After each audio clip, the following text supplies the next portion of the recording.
There is a new biome coming to Minecraft in 26.3. The Dappled Forest is a dense forest biome filled with colorful trees, and it kinda looks like a roofed forest, but if it was autumn instead of summer. On the ground you can find things like mushrooms, fallen logs, and the new red shrub block. The red shrub block is just like any other plant in Minecraft, except it stays the same color no matter where you put it. And honestly, if you told me this was red coral, I would believe you. Well, other than the fact that it's still alive on top of dirt. Along with the red shrub, you probably noticed another new block in the Dappled Forest. Poplar wood is a new kind of wood that is slightly darker than pale oak. It comes with all the blocks that every other wood has. You know, fences, trapdoors, doors, all the usual stuff. And I think this wood is cool for it being part of a new biome and all, but it really just looks like pale oak in this video. It's hard to tell the difference with the shadow.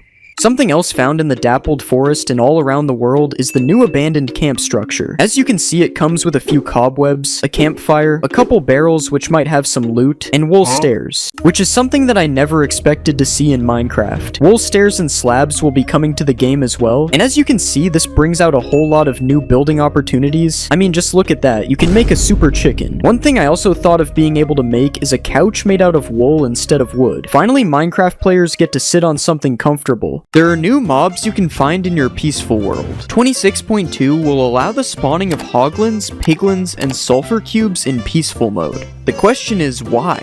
I understand the last two, but hoglins aren't exactly peaceful. 26.2 will bring the addition of Vulkan rendering to Minecraft, which pretty much just means for most people you will get better FPS. I mean, look at the difference in my FPS just running around this world. Vulkan rendering is better, and I will pretend that I know why. It could be in the future, now that it's been teased in a Minecraft Live. After 4 years, we might finally get the Warden dimension. There are new sulfur caves coming to Minecraft, kind of like the Badlands biome, but underground. These caves are covered in red and yellow blocks. These blocks are called sulfur and cinnabar blocks, which as you can see have a lot of different variants, kind of like tuff or resin. Sulfur blocks can also react with water to make potent sulfur, which creates these hot springs that are found all around the sulfur caves. But be careful, the bubbles that come out of the water create a gas that gives both players and mobs nausea. I didn't know mobs could be affected by nausea, but I guess they can. If you stay around this biome long enough, you will find the new sulfur cube as well, which looks a little bit inspired by the baby chicken. The sulfur cube absorbs blocks that are dropped on the ground, and its main feature is that when you punch it, it gets launched. So it's like a soccer ball, or a soccer cube. There is different knockback based on which block it absorbs, and if you only find one and you want to duplicate it, you actually have to kill it and then wait for the little ones to grow up. So it splits like a slime, but it's a little bit different. Sulfur spikes are a new type of block in Minecraft. Found in the sulfur caves, these blocks are basically just a yellow variant of dripstone. They behave almost exactly the same. Yes, they still hurt.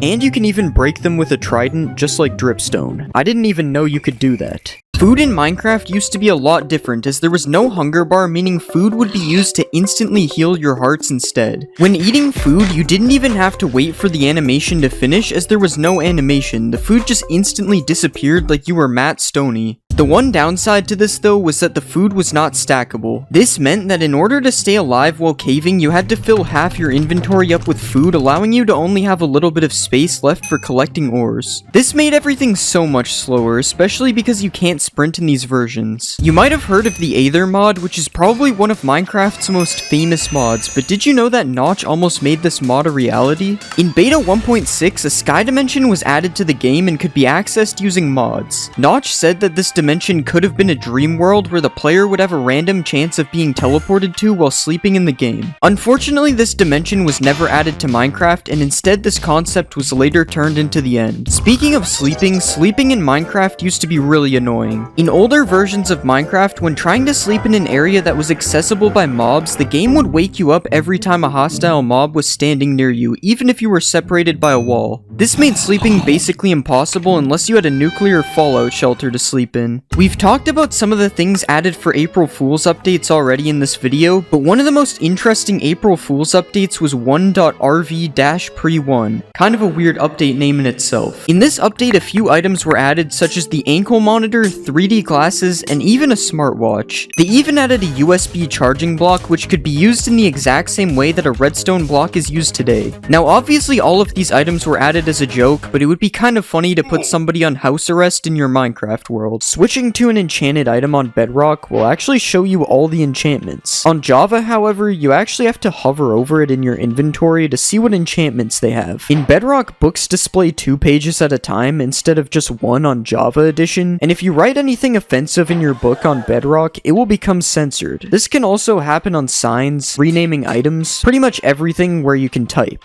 On Java, you can type freely though. In Java Edition, if you cover up your bed with a bunch of blocks, the bed will become obstructed and it will just respawn you at the world's spawn point. But in Bedrock, you can encase your bed in an indestructible vault and you will still respawn within the area of your bed. If you name a big slime in Java Edition and then kill it, the slimes that it splits into will still have the same name. On Bedrock, if you do this, the smaller slimes do not carry over the name. It just becomes forgotten. In Bedrock, animals like horses slowly grow up into an adult, but on Java, the change just happens instantly. You can then ride your horse on Java, and your hunger bar and XP bar get replaced with the horse's health and jump bar, but on Bedrock, the XP bar only gets replaced when you are jumping. Otherwise, you can still see how much XP you have. In Bedrock, hearts move down when you have regeneration, and on Java, for some reason, it's the opposite. Hearts move up. You also can't eat food in peaceful mode when your hunger bar is full on Java, but for some reason you are able to eat as much food as you want in peaceful mode on Bedrock. In Bedrock, having a parrot on your shoulder will prevent you from going through a nether portal, but in Java, the parrot will actually go through to the nether with you. Oh, whoops. Looks like I forgot something in the overworld. If you want to place a torch on top of a honey block, you cannot do this on Java, but it is possible to do this in Bedrock. Useful information for bees. And the new Vibrant Visuals is actually available on Bedrock, but not on Java. It will be available on Java soon, though. But the difference here is that Bedrock seems to get everything first before Java gets it. Punching a pufferfish in Bedrock makes it puff up, but in Java it does nothing. Punching a pufferfish should really make your hand puff up because of the swelling. It would hurt. In Java, if you fall in the void in creative mode, you die. Bro really died in creative mode. But in Bedrock, if you fall in the void, you can just walk on the void. This is just solid ground. You can also get this warning message for building down here in Bedrock. Java doesn't need to warn you though. It expects you to know this. In Bedrock, dyeing the water in cauldrons is an option, and it's what you use to dye leather armor, instead of crafting dyed leather armor like you do in Java. If you want to dye your Enderman, unfortunately it will just teleport away on Bedrock, but dyeing your Enderman on Java would be possible if you could put dye in cauldrons. But do not worry, cause while Bedrock doesn't allow you to dye Enderman, you can dye shulkers in Bedrock. Kind of the same concept as giving your dog a tattoo. You can just permanently change the color of a shulker while it's still alive. Also, if you play Bedrock and you really hate shulkers, you can just shove a chest inside of a shulker using a piston. Now you are just using your dyed shulker as a decoration on top of your chest. Java Edition unfortunately cares about shulkers, and you have to find different ways to harm them instead. You might have noticed I placed a lever on the side of a piston. You can't do this on Java without breaking it off. But Java might have destructible levers, but you can't destroy rails on Java. Not like that. You can't destroy rails with water on Java, but you can on Bedrock. Dogs in Bedrock can eat fish, but dogs on Java hate fish and only eat the finest of cuisine. And you are actually able to damage your vision by looking at the sun in Bedrock. This is why eye tests are available in Bedrock, and you can even get glasses for your player. Now I'm gonna show you some features that are only in Bedrock, but will probably be added to Java soon. In Bedrock, leaves change color when it's snowing. In Bedrock, you can find vines growing randomly on any type of tree.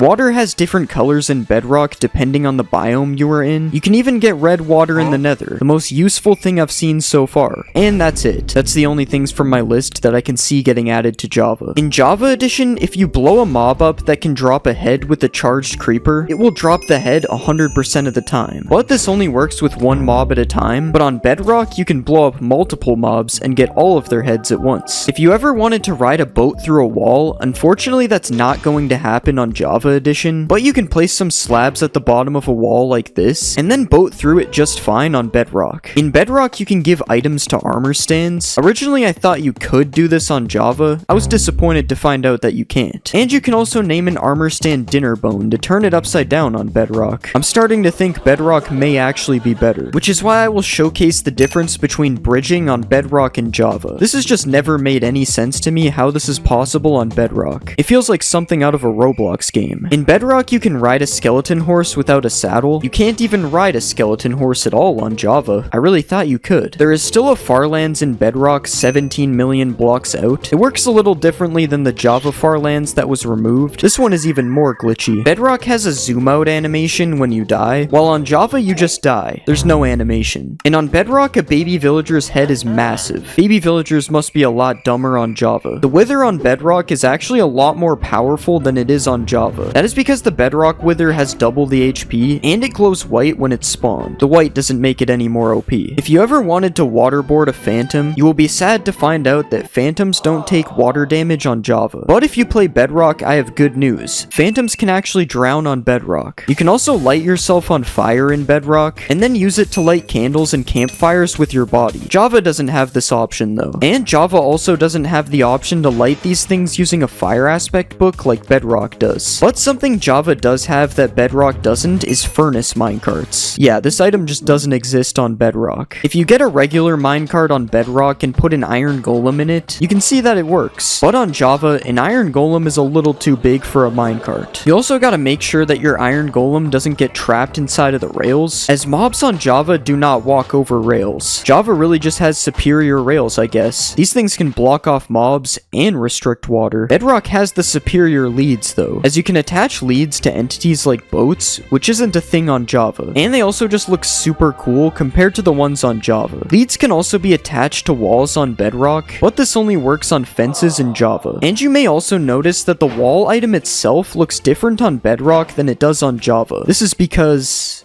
well, I don't know why it's like this actually. You can also look at iron bars on Bedrock and notice that they are a lot more symmetrical than they are on Java. And bubble columns look completely different between the two editions as well. I'm gonna say that Java wins this one. The bubble column looks way more natural. In Java, if you spawn a wandering trader spawns. But in Bedrock, if you spawn a wandering trader, it comes with 2 llamas at no extra cost. Bedrock always has the best deals. That is until you find out that carving a pumpkin on Bedrock only gives 1 seed, but on Java it gives 4. And if you've ever seen the inside of a pumpkin in real life, neither of these make any sense. I swear those things have infinite seeds. When you pull a crossbow back on Bedrock in first person, you can see part of your hand. On Java, you cannot see any of your hand, which means you don't have hands on Java. In Bedrock, you can place snow underneath flowers, and you can use bone meal on flowers to make them spread. On Java, neither of these things are possible. But what's possible on Java is climbing up a trapdoor ladder. And on Bedrock, it appears you can't even place ladders on trapdoors. I've always hated running over soul sand without blocks. There's no reason for it to be this slow. But on Bedrock, if you sprint jump over soul sand, it just isn't slow. And I think this has something to do with the absolutely amazing running animation on Bedrock. Who doesn't run like this in real life? In Bedrock, blocks that emit light glow on your hotbar. In Java, they don't. In Bedrock, when you have view bobbing on, you get to see a lot of bobbing. Java lets you view less bobbing, but there's still bobbing. Shift-clicking blocks in your inventory has an animation on Bedrock. There is no animation for this on Java. In Bedrock, scaffolding looks different in your inventory than it does on Java, and holding an item in Bedrock is slightly angled, but in Java it's perfectly straight. You might be inclined to go for a swim while wearing an elytra, and unfortunately in Bedrock, your elytra will deactivate if you go into water. But on Java, it actually remains activated, for whatever reason. Now that you're underwater though, you can grow some coral with bone meal, but only in a warm ocean on Java, although this works in every biome on Bedrock. After that, you can steal some aquatic mobs and experiment on them by giving them water breathing. In Bedrock, they will survive on land with water breathing, and on Java, they will do the opposite of that. You might have also bucketed an axolotl while you were in the water, and this is what the name of your axolotl will look like on Java, and this is what the name looks like on Bedrock. They got bro's whole government name, social security number, address. If you prefer setting mobs on fire rather than suffocating them, mobs turn orange and red while on fire in Bedrock, but they only blink red in Java. You can also place a bunch of mobs in a small area in Java to start killing them, but on Bedrock they just won't die. You can create a cannon with mobs on Bedrock though, so they both have their positives and negatives. Similar to the detailed axolotl bucket, everybody knows that leather armor is the most useless armor in the game, but did you know that leather armor isn't even leather armor? In the early versions of Minecraft, leather hadn't been added to the game yet, so players would instead have to craft this this armor using wool blocks that you obtained by punching sheep and turning them bald. This armor was eventually replaced with leather armor, but the texture remained the same, meaning the armor you wear today might not be what you think. Speaking of weird armor things, did you know that Minecraft's old armor system actually worked a lot differently? To start off, armor used to absorb all types of damage, including fall damage, meaning you could jump off of a massive mountain and survive wearing full leather armor. But you also might have noticed that I have 10 armor bars wearing leather armor. How is that possible? Well, prior to beta 1.6, all armor actually provided the same amount of protection, and the amount of armor bars you had was actually reflected by the amount of durability left on your armor. This meant that the only actual difference between leather and diamond armor was how fast it breaks, which in Minecraft Alpha was pretty fast. When thinking of the most iconic Minecraft item, you probably think of diamonds, but what if I told you that diamonds weren't even diamonds when they were first added to Minecraft? When Notch first added diamonds to Minecraft, he decided it would be a good idea to refer to them as emeralds instead of diamonds. Maybe this is why villagers have been after them this whole time. In the early versions of Minecraft, creepers never used to explode. Well, kinda. In the in-dev stages of the game, creepers existed as a hostile mob, but they would just melee attack you instead of explode. Don't let this fool you though, as for some reason they still exploded upon killing them. In Minecraft there are many structures, such as villages, shipwrecks, and even woodland mansions. But there is actually a structure that came before all of these, a structure that no longer exists today. When creating a world in the in-dev versions of Minecraft, you would spawn inside of a starter house that was located in the center of the world. The starter house was made up of wooden planks and stone like this, but in older versions it was just a big mossy cobblestone house. The house was filled to the brim with a bunch of chests, and each chest contained a stack of every item in the game.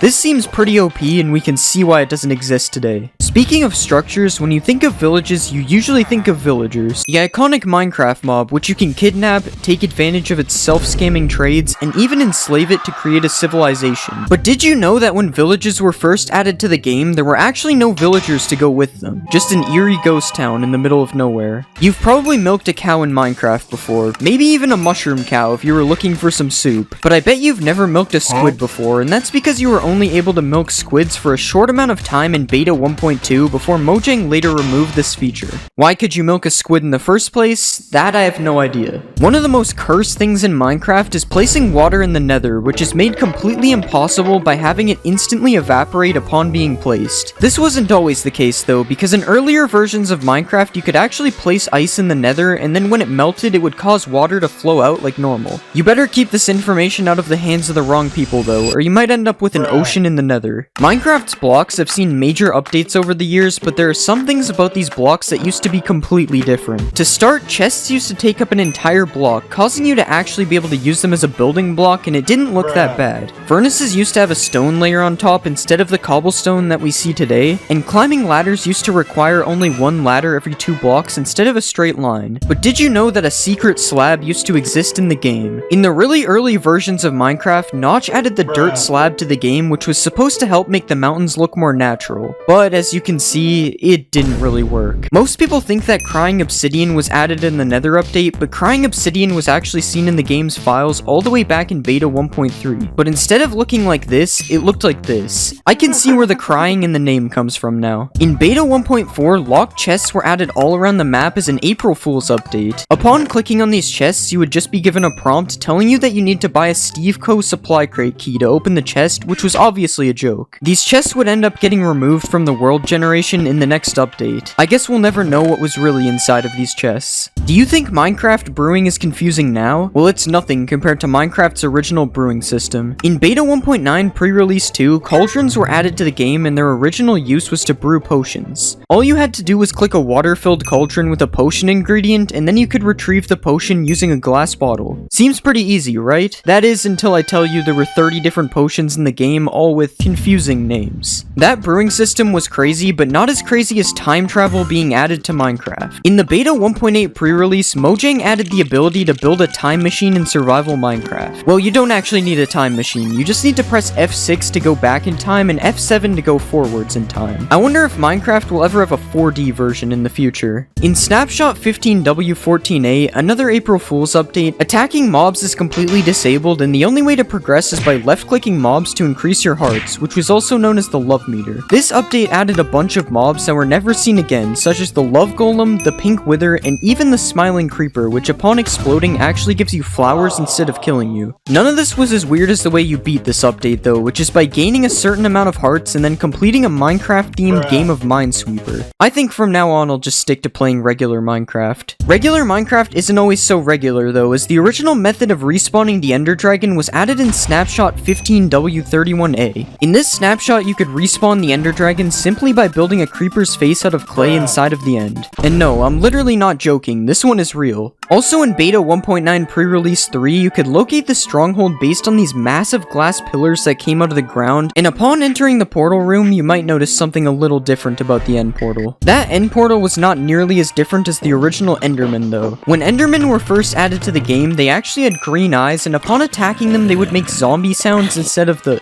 sound that they make today. To make things even worse, instead of mining for diamonds, originally you could just farm Endermen to make your diamond tools instead. This is completely overpowered as long as you don't run into the white Enderman. This is a fishing rod, and this is a fishing rod being used in PvP, but did you know that when Minecraft first added the fishing rod, it actually looked like this and was completely useless? The only thing that you could do with it was stack as many of them on top of each other as you wanted. Crazy to see how far this game has come. First off, Steve is calling these speedy boots. Yeah, speedy boots are not real, unless it's soul speed boots, but they still do not grow wings out the sides. This sword is clearly not a wooden sword. It's supposed to be because this wall has all the swords in order, but you can see a reflection, so this just can't be a regular wooden sword. Steve added some kind of polish on top of it. I don't think I have to explain that this isn't possible in Minecraft. And again, I'm talking about Java, not the Bedrock add-on. There's no nunchuckets in Minecraft. If the terrain seen in the trailer is supposed to be real terrain, generation like this is unfortunately not possible. There would be stone underneath some of the dirt. But I want to believe that Steve built the entire mountain, because Steve is just built like that. One thing he couldn't have built in vanilla Minecraft is windmills that can actually move. This would only be possible in the Create mod, or maybe even Steve's own custom mod. The possibility that Steve makes his own mods has not actually been explored. This is a super tall iron golem. It's way taller than a regular iron golem is. And in this scene, Steve is seen pouring lava on top of a chicken to make cooked chicken. This is accurate as long as you move the lava in time. But a KFC in a Minecraft village is not. I know that Steve built it. In this part of the trailer, Henry discovers mining blocks. And not only is the block too small, making it this small still does not explain how a player can carry so many blocks in their inventory at all. Like, that bag is not carrying this many blocks. Also in this scene, you can see that Henry got more than one log from the logs he broke, as he builds an entire, what I will call a house, out of just 2 logs. And in Minecraft, it is not possible to get more than 1 log from breaking a log. Skeletons shoot flaming arrows in the Minecraft movie. Skeletons do not shoot flaming arrows unless they have a flame bow, or if you give a wither skeleton a bow. So I guess all these skeletons got super lucky, or they learned how to enchant. The MLG water bucket is seen in the movie as well, and while it's cool that they included this in the Minecraft movie, Steve must be playing Beta 1.9 pre-release 4, as he's able to place water on top of water. That's not even counting the massive spread this bucket just instantly placed. This baby piglin draws a picture and shows it to this big piglin. Baby piglins cannot draw pictures in Minecraft. When the piglin is killed, it also turns into a pork chop. You can't do that in Minecraft either. This piglin here is also not part of Minecraft Java Edition, but it's in Minecraft Legends, so it is technically still Minecraft.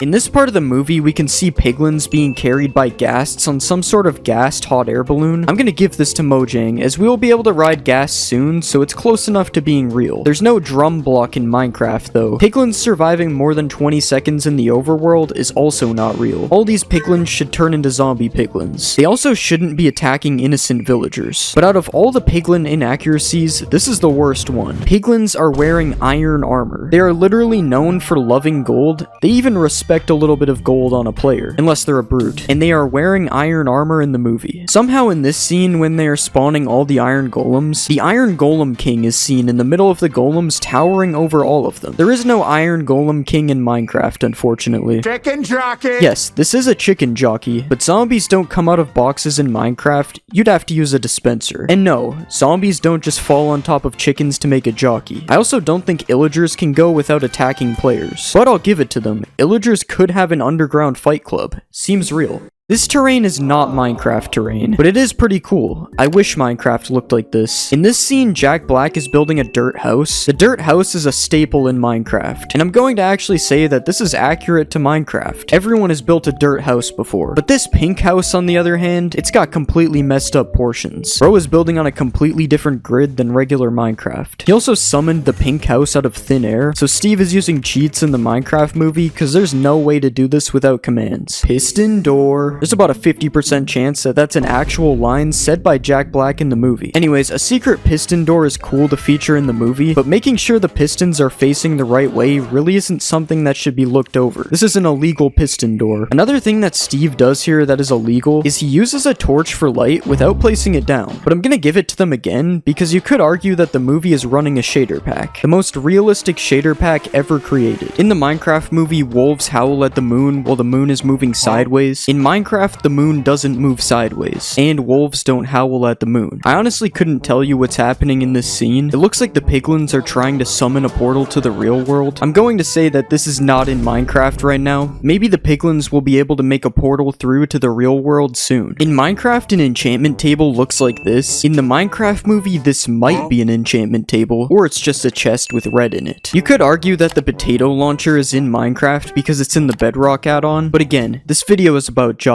Anyways, this crafting recipe is almost definitely not how you make a potato launcher. There's an eraser, paperclip, other stuff, all things that aren't in Minecraft. In this scene, Garrett gets smacked by a piglin, and I want to say that piglins can't hit you with their fist in Minecraft, but I honestly don't know if this is true. Will piglins still hit you if they don't have a weapon? I'm not finding out, so I don't know. These pandas and Steve are found emoting in this part of the trailer. Both pandas and Steve do not know these specific emotes. Pandas do know a couple emotes though, so this is like 50% accurate. We've seen a couple crafting scenes so far, and this one is fine. It's just a diamond sword. But this is not in Minecraft. At the beginning of this trailer, we see a baby panda pop up between these two adult pandas. This is actually accurate Minecraft breeding. We got the heart particles, the pandas are eating bamboo, and it's good that they made this scene Minecraft accurate, cause well yeah. In this scene, Steve, Garrett, and Henry are stuck at the edge of a cliff, and they have a ton of water underneath them, so I don't really see how they're stuck. But Steve saves the day with a couple of elytras, and right after this, we can actually see Steve does not have his own elytra, and instead he's sharing one with Garrett. As of right now, this is not possible in Minecraft, unless Steve is a mob, but I don't think he is. This creeper appears to be made out of grass, which could possibly be accurate as the original grass design does match the color of a creeper. But this next part where Garrett gets blown up by a creeper is not. I mean, bro is wearing no armor 2 inches away from the creeper. There is no way he survived this unless the world is on peaceful mode.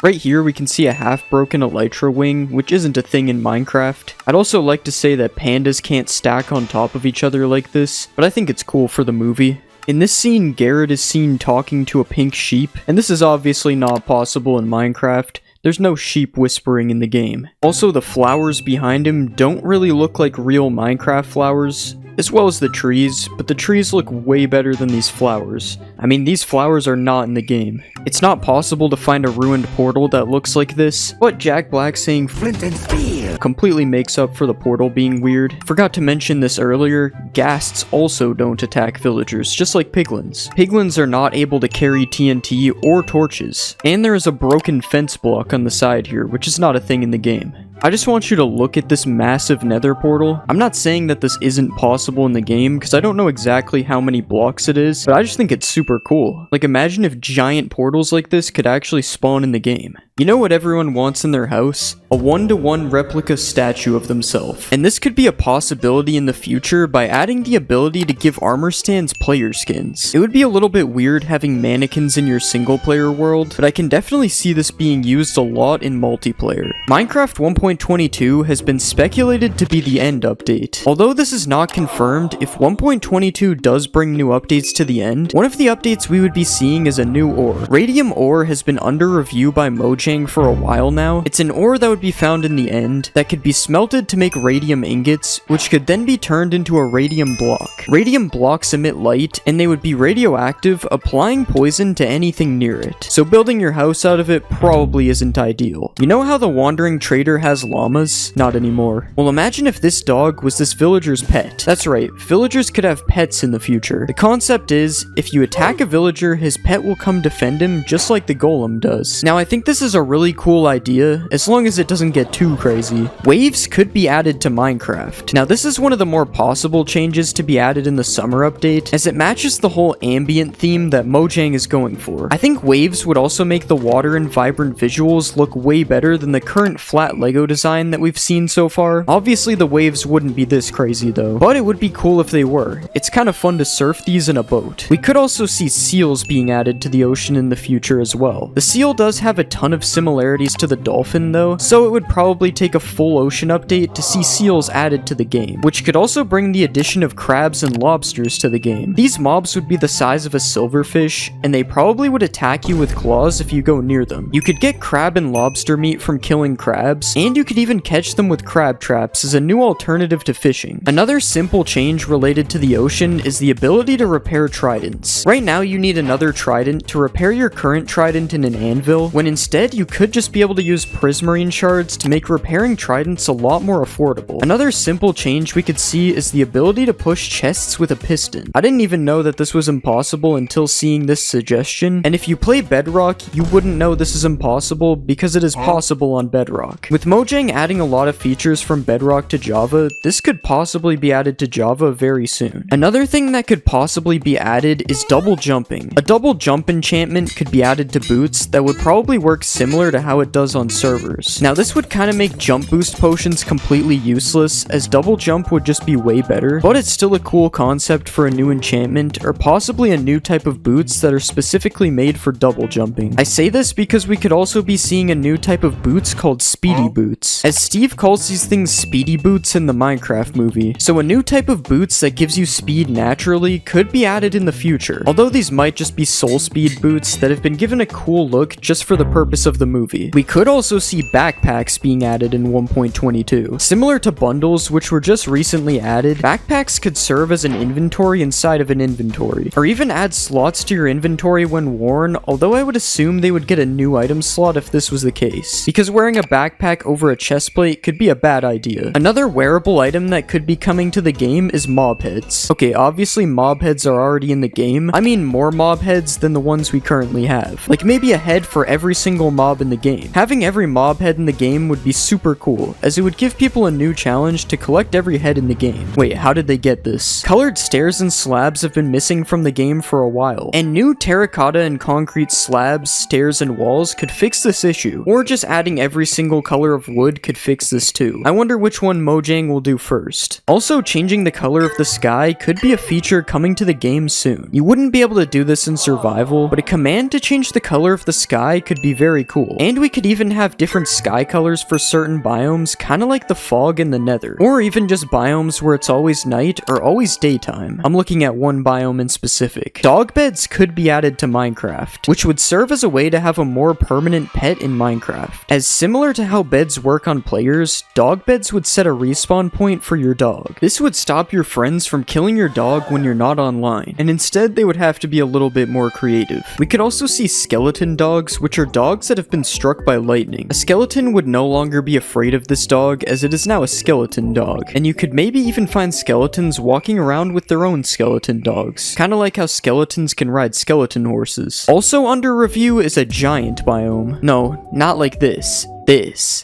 This guy wrote an entire essay about the giant biome, but pretty much it's a biome where everything is giant. I shrunk myself to give you an idea of how this would look. It's based off of the giant mob, where everything in the biome would be normal sized for the giant. The biome would be extremely rare, and the fights would be a lot more challenging as the bigger mobs would have more health, but because of this they would also drop more items. Imagine mining diamond ore in the giant biome, or a ruby, sapphire, and crystals in the new magic forest biome. I don't know how this post is under review, but this biome is a similar concept to the giant biome. It has giant trees, flowers, mushroom houses, and there's a new mob that would be the opposite of giant, the fairy. This kind of reminds me of the Twilight Forest mod, and it would be cool to get a biome with magic. Just please don't add spells. Spells get way too confusing. Another mod that could come to Minecraft is the Aether mod, but not really. The Skylands dimension is under review though. Based on the old Floating Islands world type, you would build a portal kind of like a nether portal that could take you to a new dimension that possibly has a new boss. Obviously, I'm using the Aether for reference because the concept is very similar. The only difference here is that if you fall in the void in the Skylands, you get teleported down to the overworld. You don't just die. Beavers could also be a mob that is added in the future in Minecraft. A beaver would come with a new structure called a beaver dam, which is a reference to a beaver dam in real life if you couldn't tell. Beaver dams would be made of a new stick block, and beavers could even drop beaver skin to be used to make beaver armor. And this beaver armor would turn you into a beaver when you swim underwater. We could also see an oasis being added to the desert, as there have been a few desert updates recently. It would be a structure with palm trees, water, and bamboo. I do wonder if this would function like a real oasis though. Wait, where did it go? Alright, I'm gonna die of thirst now, GG. I wouldn't die of thirst if I had a grappling rope though. I wouldn't die of thirst at all in Minecraft actually. Wait, how? A grappling rope is a possible future item that can be used to go up things without using blocks. Beyond that, I don't see it being very useful as there are blocks in Minecraft which you can use to navigate terrain. But it's Minecraft, so you never know. Rice could also be a new plant coming to Minecraft, except you would have to plant rice in water instead of in the ground. You could then harvest rice and use it to make some new food. You could have just a bowl of rice, you could make sushi, you could even make fried rice in a furnace, or even a bag of rice, which could be a cool new block used to stop flowing water. Ignore that almost every other block in the game can already do that. A couple of insane things that I don't even know how they are under review is the red dragon that Notch planned to add years ago, which is still somehow under review to this day. The water dragon, as if the red dragon wasn't enough. I will say that the water dragon may have inspired the warden a little bit with the mention of the deep dark ocean. Hopefully it did, because this is way too many dragons. A giraffe, which isn't that crazy. I just say this because a Savannah update just happened and there was no giraffe added, so we probably won't be seeing a giraffe anytime soon. And finally the Kraken, which is an underwater boss that is basically a giant squid that can grab you and shoots ink at you. In this video we are going to be looking at a bunch of different satisfying experiments that you can do in Minecraft, starting with this single warden who really wants to kill me but he can't, so he does this, which is cool and all, but it isn't satisfying. So what will happen if I spawn 100 wardens and have them do the same thing? Oh my god, I'm pretty sure I went so high that it bounced me. And sure, that was satisfying, but not as satisfying as cutting down bamboo in this bamboo-only world, which I actually can't stop doing. And what's even more insane is watching this from above, just like covering the entire world in Skulk, which you can do with the help of a couple million Ravagers and a Skulk Catalyst. And now we wait as the entire world turns into Skulk. Wait, I wonder what would happen if I added even more of these. Okay, I think I broke it. There's a literal Ravager fountain coming from the sky. Oh my god. This is a chest full of random materials, which if placed a bunch of times like this, you can break all the chests and watch all the items fall out, which looks pretty nice. But the best part of this isn't the items falling, it's picking them up, which sounds super satisfying. I could literally do this for hours. Something else you can do is place a bunch of shulkers full of netherite above a lava pool, and then when you break them, this happens. And if you use a command block to place an infinite block like this, and then you use another command block to give yourself a 1 durability pickaxe every tick, you can infinitely break pickaxes, which makes this very satisfying sound. Uh-oh, I think I'm sick. I'm throwing up pickaxes. This is working quicksand in Minecraft, which can be made using this secret formula. First, you place some soul sand on the bottom, then you place some water above, and then you place some cobwebs on top of all that, and after that, you need to just place some sand on top that's ready to be dropped in. And now you can drop the sand and watch it all fall into place, which is pretty satisfying. After that, you have a working quicksand that you can't escape, but that's not the most satisfying part. If you remove the cobwebs like this, and then drop some more sand on the top, you can make this really cool bubbling effect, which looks like it doesn't even belong in the game. This effect can also be used in a square like this, which looks pretty nice, especially when all the sand and gravel breaks at the end. Or you can drop a line of sand and gravel like this, which kind of looks like a worm when it first drops. Another thing I found that looks pretty cool is this concrete powder turning to concrete like this, and I also tried it in a line, which looks pretty nice as well. This is a village that has a massive amount of dripstone above it, which is already kind of cool to look at, and I'm going to be dropping the dripstone on the village using this machine here. Oh my god, I think my PC is going to explode. Hopefully it looks good on replay, because I literally can't see anything. Okay, somehow we actually had a couple of survivors this time, but I'm going to add a layer of anvils, sand, and gravel to drop on the village as well. And now let's spawn Timothy. Hopefully he survives. Okay, first let's drop the anvils. That was much less laggy. Now let's add some sand. It's looking like Bikini Bottom down there. And finally the gravel. Okay, there's no way Timothy survived all that. Oh wait, he's actually right here. Honestly, doing that had me feeling like I was 9 years old again, so let's try some things we all did as kids in Minecraft. First, I'm going to be burning down a forest. Okay, this is taking forever. I guess I have to do it the old-fashioned way. Now that's some good forest burning. What about blowing up a ton of TNT? I think this was a mistake. If you make a box like this, and then place a repeating command block to spawn zombies, you can make an infinitely dying zombie. That's not what I meant to do. What you can actually do is spawn a bunch of zombies inside of the box, and then you can kill them all with a sweeping edge 100 sword, and it's honestly pretty satisfying. I wonder what happens if we make the box even bigger. Okay, that was so much better. Another satisfying way to kill a bunch of mobs is with a piercing crossbow. But this crossbow isn't gonna cut it. It only killed 4 of them. We need a max piercing crossbow. Alright, and let's kill the villagers in 3, 2, 1... Okay, it didn't reach the end, but we'll just pretend it did. What happens if you break these plants that go up to sky limit? It's literally raining twisted vines. Now let's do the cactus. Okay, that one actually looked kind of nice. What about the sugar cane? Whatever this thing is. And finally, bamboo. Bamboo definitely has my favorite sound out of these. But something that might sound better is a massive dripstone hitting the ground. Okay, let's just use this genius redstone timer to make sure we don't miss the sound. And now we fall all the way to the bottom. I like how it just gets faster the more that fall. Apparently, if you place a bunch of end crystals inside of each other, it looks really satisfying. But it doesn't seem to be working for me, so I guess we have to use a command block. I think we placed them on the wrong block, but it's definitely working. This thing actually looks so cool. I can't believe this is in Minecraft. Wait, I wonder what happens if we touch it. For this next one, let's build a giant cactus farm. And yeah, that's pretty much it. Just watching them pop up all over the place is really satisfying. Another satisfying thing we can do is place skulk sensors in a row like this, and then we can fill all the empty slots up with TNT. And now finally, if we drop an item on it, it makes this really cool pulsing effect. Oh yeah, I forgot it would all blow up. For this next experiment, we are going to need a massive pyramid, so let's build that. Okay, that literally took me almost 30 minutes and I didn't even finish it. But now what we can do is place water in the middle and watch it all flow down the pyramid. Was that worth the 30-minute wait? Probably not. We can also drain all the water as well, but it's definitely not as satisfying as watching it flow down the pyramid. Earlier, we dropped a bunch of anvils on a village, but I wonder what it would look like if we dropped it on a regular world. Okay, it kind of just started. I didn't mean for that to happen.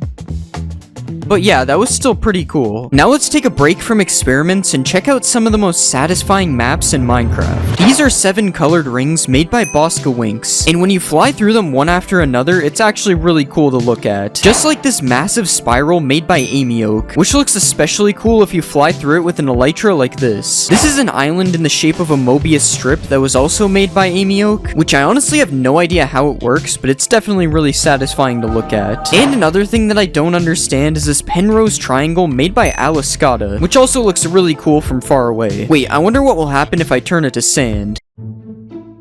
These next 3 builds were made by Adamax EP, and these are more like illusions, but they are still really satisfying to look at, especially this one, which will probably make you dizzy if you spin fast enough. If you put a Jeb name tag on a sheep, it makes it rainbow. So I wonder what will happen if I make a big pit and fill it with Jeb sheep. This is pretty normal. I see this every day in survival. Okay, now this is insane. You can barely even tell that there are sheep in the hole. Next, let's create a sand-only world and see what happens. Oh wait, I have to break the block first.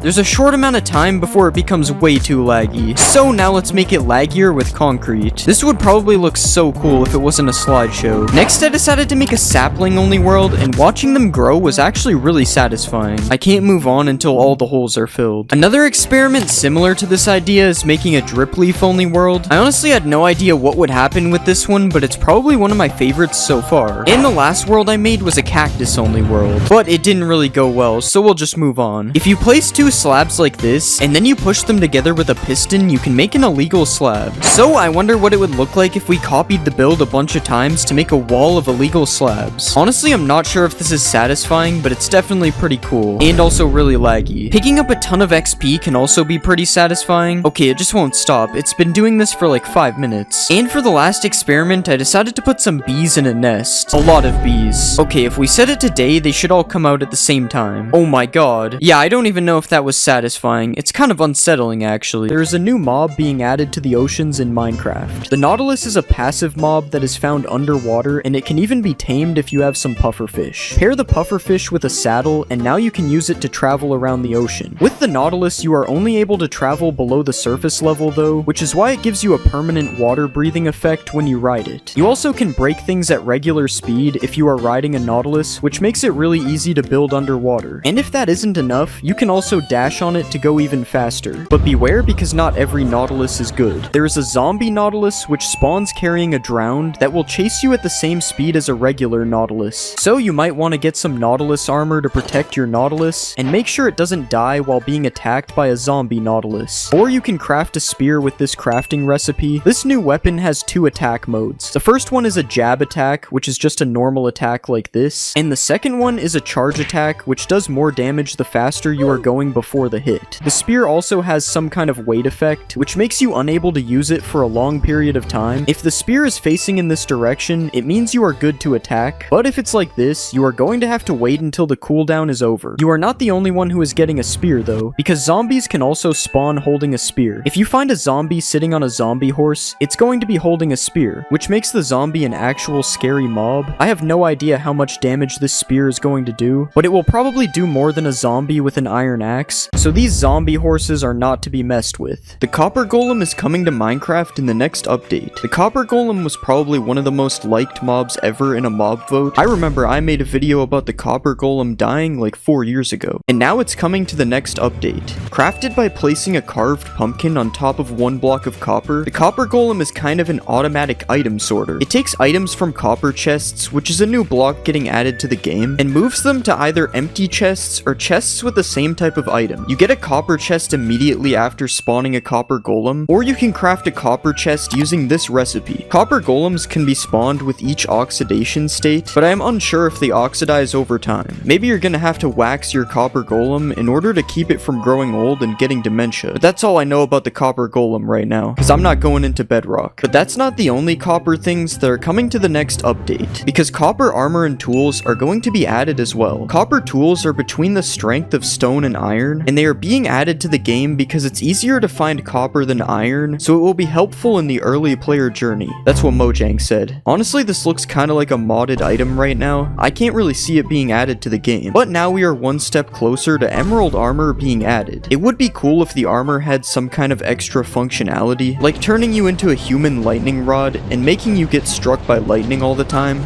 That would be pretty useful. There are new Copper Golem statues being added to Minecraft. Alongside the release of the Copper Golem itself, you can now get a statue of one as well. A Copper Golem statue is obtained by waiting for a Copper Golem to completely oxidize. And after that, your Copper Golem will know how to breakdance. You can respawn a Copper Golem from a statue as well by right-clicking it with an axe a few times. And that's basically it for new Copper Golem lore. But for new copper lore though, there is now copper nuggets in the game. And no, these are not the type of nuggets you can eat, even though it looks like it. They just work like iron and gold nuggets. You can also get oxidized lightning rods now, and there is now copper horse armor, which actually looks kind of nice with the green seat. Definitely the best looking horse armor. If you ever wanted new dye textures in Minecraft, you probably work for Mojang, because I think they're the only ones who wanted this. But there are new dye textures in the game now. As you can see, they kind of look like they are on plates. Man, I love a good plate of purple. Another major update coming to the game is shelves. A shelf is currently crafted using this recipe, although Mojang usually changes crafting recipes at least once before the actual update, so this might be wrong in the future. And you can put items on a shelf by right-clicking like this, and you can take them back out by right-clicking on the slot that the item is in. Finally, Mojang added slot machines to Minecraft. There's been a couple changes to the F3 menu in Minecraft Java. I don't remember what it used to look like, but I know that this is different. And there is also a new loading screen as well. People say it feels faster, but I don't really notice the difference. I guess my PC is just too good. There are also a couple new settings coming to the game. There's this sprint window window setting for people who still use double tap to sprint. It's not 2012, so I will not be changing this. There's also these attack, destroy, and use item place block settings, where you can now set breaking and placing blocks to toggle instead of hold. This is honestly pretty weird, but maybe it's useful to somebody. There's also these high contrast block outlines. You can probably tell what it is just by looking. And there's rotate with minecarts, which I think is new. Maybe it's not, but I've never seen it, so I'm including it anyways. Even more copper blocks are being added to the game. This is what the list looks like now in the game. This is actually insane. Let's start off with the copper bars. These are crafted the same way you would craft iron bars, but with copper. And as you can see, there are 4 different stages of copper bars. They also do connect with iron bars. I just had to make sure because sometimes blocks don't connect. The next update we'll look at is copper chains. Again, this recipe is the exact same as regular chains, just with copper instead of iron. And as you can see, here we can make a colorful chain. That's about it. Copper torches are now a thing in the game. Instead of burning orange like a regular torch, a copper torch burns green. Is this realistic? I don't know. I've never seen a copper torch before. It's crafted using this recipe, and you can even use it to make a copper lantern if you really want to, which is...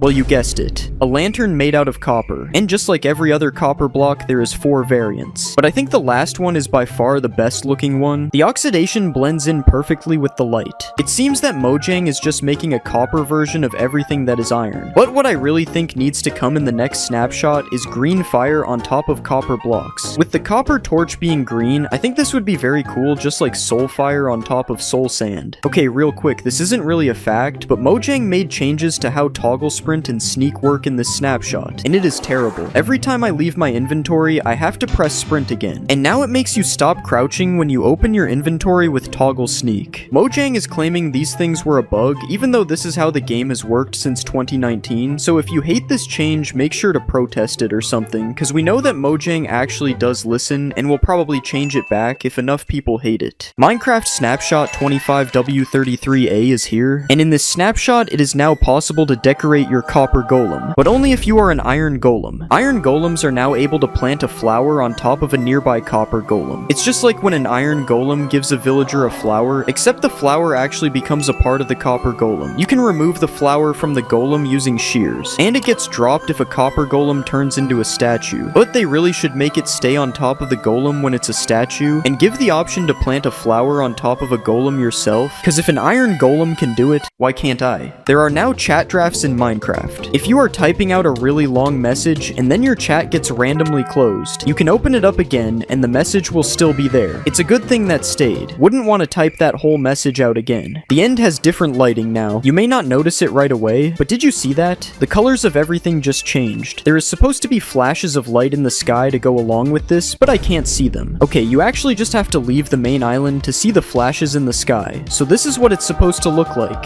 It's a feature for vibrant visuals and will probably look a lot better once that gets added to Java. But right now the end stone just turns purple, I guess. If you're a fan of Steve's Lava Chicken, you'll be happy to know there is a new Lava Chicken music disc in the game. You get it from killing a chicken jockey, and this new disc plays a MIDI version of the song by Jack Black. There is also a brand new 3x3 painting coming to this update as well. It's a picture of Dennis from the Minecraft movie. So I guess this makes 1.21.7 the Minecraft movie update. There is a new title screen. This happens every time there is an update. There is dripstone that shouldn't be there though. How did it get here? There's a secret dried ghast as well. What is a dried ghast? That's my best attempt at yelling. A dried ghast is a secret block found near the ancient remnants of happy ghasts, which got lost in the nether. It is very rare as these remnants aren't seen very frequently. And you can also just craft it. With this recipe, put it down, add some water, and in about 20 minutes, you have a bunch of foam dinosaurs. You actually just have a ghastling, which is cool, because the ghastling can grow up if you feed it snowballs into a full-on happy ghast. Give the happy ghast a harness. This is how you craft a harness. And then you can fly the happy ghast all the way to the moon. I'm sure you've seen the happy ghast a million times, but I bet you didn't know that they added this fog which really just bothers me. Like, it's kind of annoying to look at. It's just like not really foggy. It's kind of hazy. And definitely don't let me see what it looks like when it's raining. Other news about the sky. If you aren't like me and you play with clouds on, there is a new setting to change the cloud distance in video settings. This looks kind of cool, but I think it's a little bit too far personally. And this looks horrible. This is like balding and not shaving the last hair off. But you can also teleport yourself to these coordinates when you first make a world in Java Edition, and absolutely nothing is different with the clouds. I just wanted to show another angle. Whatever happened to vibrant visuals? I ask as I open up Minecraft Java Edition. It's not available on Java yet, so I'm venturing into Bedrock mode to do a vibrant visuals review. Welcome to Minecraft Vibrant Visuals. Why does it dox my whole PC in the top of the screen? Honestly, this looks really cool.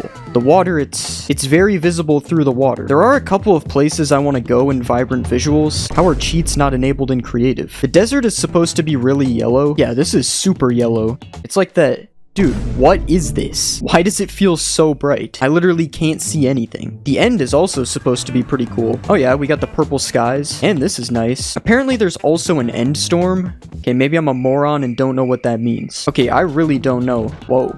I don't really know what an end storm is. The lighting keeps changing, so maybe that's it. Anyways, that's enough Bedrock for me. The end storms, this stuff's not for me if you couldn't tell. Did you know that leads are bigger now? If you play Bedrock Edition, you don't know what I'm talking about. But the thickness of leads has been changed in this update on Java. That's pretty much it. Or so you would think. With leads, you can now leash a mob to another mob. You can take a lead off of a fence like this. You are able to shear a lead off of a mob. And you can attach boats to ghasts to make cargo systems. Somehow people are making trains with this. This is where people are taking their engineering degrees in 2025. I want you to think about the craziest update in Minecraft ever. Something super game-changing that absolutely would never get added to the game. If you are thinking about a crafting recipe for saddles, you are insane. Mojang would never add that. Yeah, they did. You can craft saddles now, and I'm interested in why they didn't just do 5 leather like this. I feel like the universal saddle recipe in everyone's head was this. Why did they make it with only 3? Anyways, they also replaced saddles with 1 to 5 leather inside of treasure loot, which makes no sense. Honestly, why didn't they just keep the saddles? Just because it's craftable doesn't mean it shouldn't be in the chest. Crafting recipe isn't the only thing that got a new saddle though, as you can also now craft leads without the slime ball. This one goes hard, I'm not gonna lie. I don't even know how to find slimes. Is something somebody who doesn't know how to find slimes would say. That isn't me though. Very cool news. There is a new achievement for placing a creaking heart. It says I am a heart transplanter. I'm taking this thing to my local hospital and applying for a job right now. And if my local hospital was a player, I would be able to find it super easily with the new locator bar. Assuming the hospital isn't crouching obviously, because I would hide it on the locator bar. It also would be hidden by wearing a mob head and from wearing a carved pumpkin. If you don't want people finding the hospital with ease in your Minecraft server, you can just turn off the locator bar with this game rule. I think waypoints that aren't players also show up on this bar. I could be wrong though, and I probably didn't check if I am. Okay, this next update is big news. The play sound command no longer plays in every dimension. I don't know who needed to hear that, but there you go. Another sound update is this new music disc. It is ghast sounds made into music. The ghasts low-key went crazy on this. Another banger from Nether Records. Actually, it's an Overworld song because it's happy ghast sounds, I think. Is anyone else super annoyed by the fog?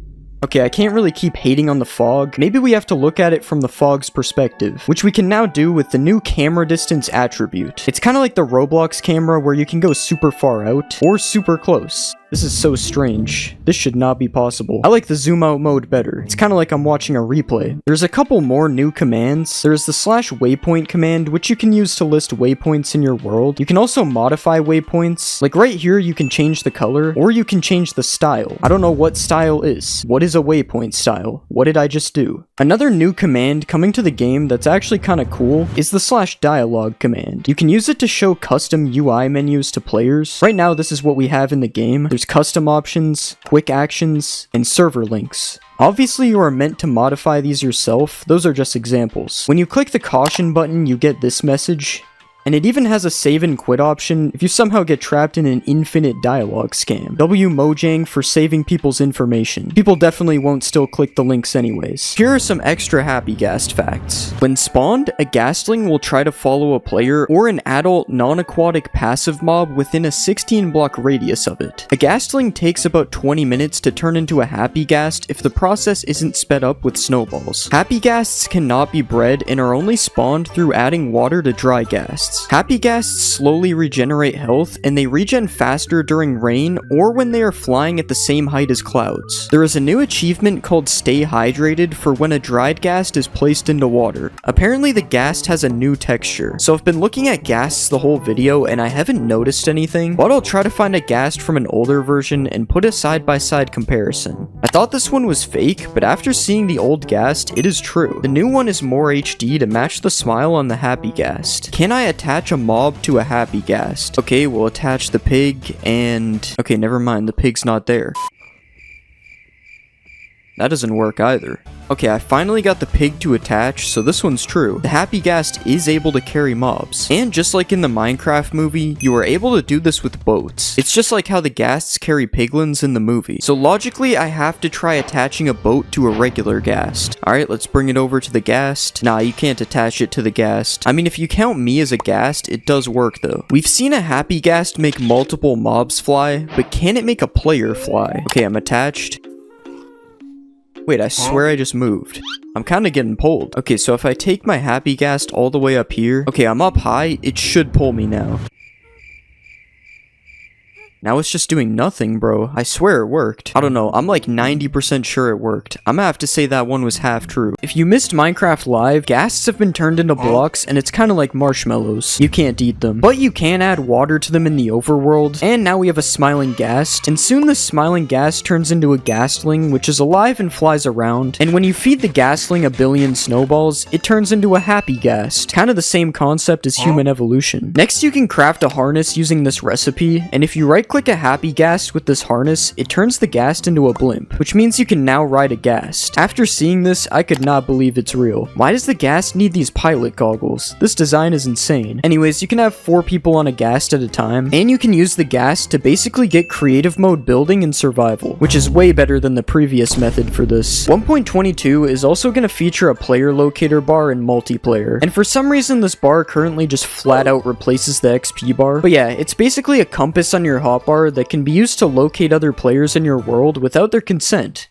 And if you see one of these in your single player world, do not interact with it. Next up, you will not believe it, but Minecraft is finally adding shaders to the game. Vibrant Visuals is essentially a shader pack in vanilla Minecraft, which is really cool though, because it's a shader pack in vanilla Minecraft. They finally added shaders to the game. This is Minecraft 2. A couple interesting things are these pixelated shadows, which is different to most shader packs that just have blurred edges on the shadows, and also this water, which I'm not gonna lie, kinda looks like Lego, so I don't know if I'm a fan of that. At the bottom of this, it says captured on a high-end PC. So rest in peace to anybody who's playing on an old laptop, or a tea kettle, or the Las Vegas Sphere. You're probably not going to be able to run this feature. The first feature that is actually playable right now in the newest version of Minecraft is fallen trees. Now you can find trees that have fallen down. Apparently this was already a thing in Bedrock, but this raises the question of how did the trees fall? Because when I break part of this tree, gravity does not exist. So who is making these trees fall? I imagine you've probably noticed that there's human feces all over the ground as well. This is leaf litter. Not only are the trees falling, we got falling leaves now too. These leaves immediately change color upon touching the ground. Unless you're in a pale garden, then the leaves are lore accurate. If you're really out of it like me and you missed this update, the pale garden is like the roofed forest, but it's pale. And there's a dude that spawns in it at night. This is the bro. I don't know what he does. Why am I Steve? Who made me Steve? Anyways, what's changed with him in this update is that now if you put a name tag on him, he will survive throughout the day. So you can keep him now, as a pet.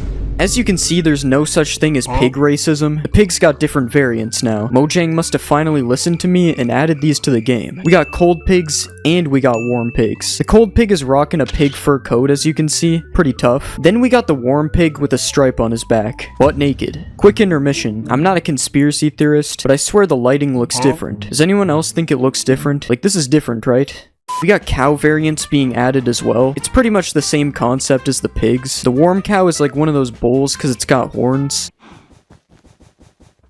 Nah. And this is the cold cow, same kind of thing but with a fur coat again. And finally, you know Mojang had to add chicken variants too. I'm not gonna lie, the cold chicken be looking crazy. This dude got more hair than me.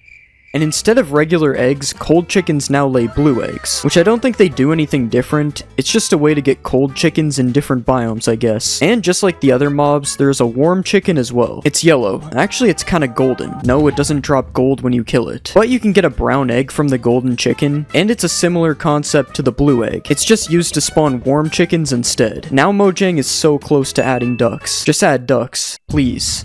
I have a couple things written down here from a month ago that have to do with sheep. New sheep, they're now upside down. Don't know what that means. I don't think it means anything. Sheep wool color changes based on the biome they are spawned in. So yeah, sheep are now color coded. I don't exactly know how this works, but it's on screen. As you can see, I was confused a month ago too. Sheep in deserts? Who the Fortnite spawn in sheep in deserts? But the most important change here is that the sheep's face now has wool on it. That's not what that's supposed to say. It's supposed to say that the sheep's face is now colored based on the color of the sheep's wool. You can also shear a sheep now, and the little wool spots left underneath are colored as well. That's all we have about sheep for now. The sheep man is in the next update. But now I'm going to share something interesting that I just found out myself. This might not even be a new feature. I don't know. But fish come in different sizes now. If you spawn a bunch of salmon, sometimes you get a big one and sometimes you get a small one. But if you kill them, you get the exact same amount of salmon no matter what size it is. This also works on cod. No, it doesn't. This also works on squids. There's baby squids now, which is awesome because, I mean, it's pretty cool. Not much to say about that. Did that squid just turn into a baby when I punched it? I don't even know, man. There isn't really much to say about a lot of these updates, like the lodestone now being made with an iron ingot instead of netherite, and it can be found in ruined portals. It was already found in bridge bastions though, so like who was even crafting it anyways? And I just said something about one of the updates, so I guess I was wrong. Beacon beams are wider now when you are far away. You can find bundles in villages. I didn't even know the bundle got added to the game. It was like a mythical feature that I thought would never be obtainable in survival. And camels can now spawn naturally in the desert. All those things are random and have nothing to do with each other. But other than camels, the desert actually has gotten quite a few updates. To start off, we can get flowers from a cactus now. It's called the cactus flower, and it can be used to make pink dye, or it can just be used as a decoration, like the new dry grass that is found all over the desert as well. Similar to leaf litter, I think this is just an ambient block. I don't think anything can be done with it. It's kind of like the dead bush, except this one doesn't drop sticks. It does come in different sizes though. I also have written down that there are scary sounds in the desert now. I think it's just this sound, which I can't even hear, so it's not really scary. There's new wolf sounds now as well. Wolves now have 1 of 7 random personalities. It's like pandas, except it's wolves. Your wolf can now be angry, big. That's big AF. Your wolf can be cute. Your wolf can be grumpy. Your wolf can be puglin. And finally, your wolf can be sad.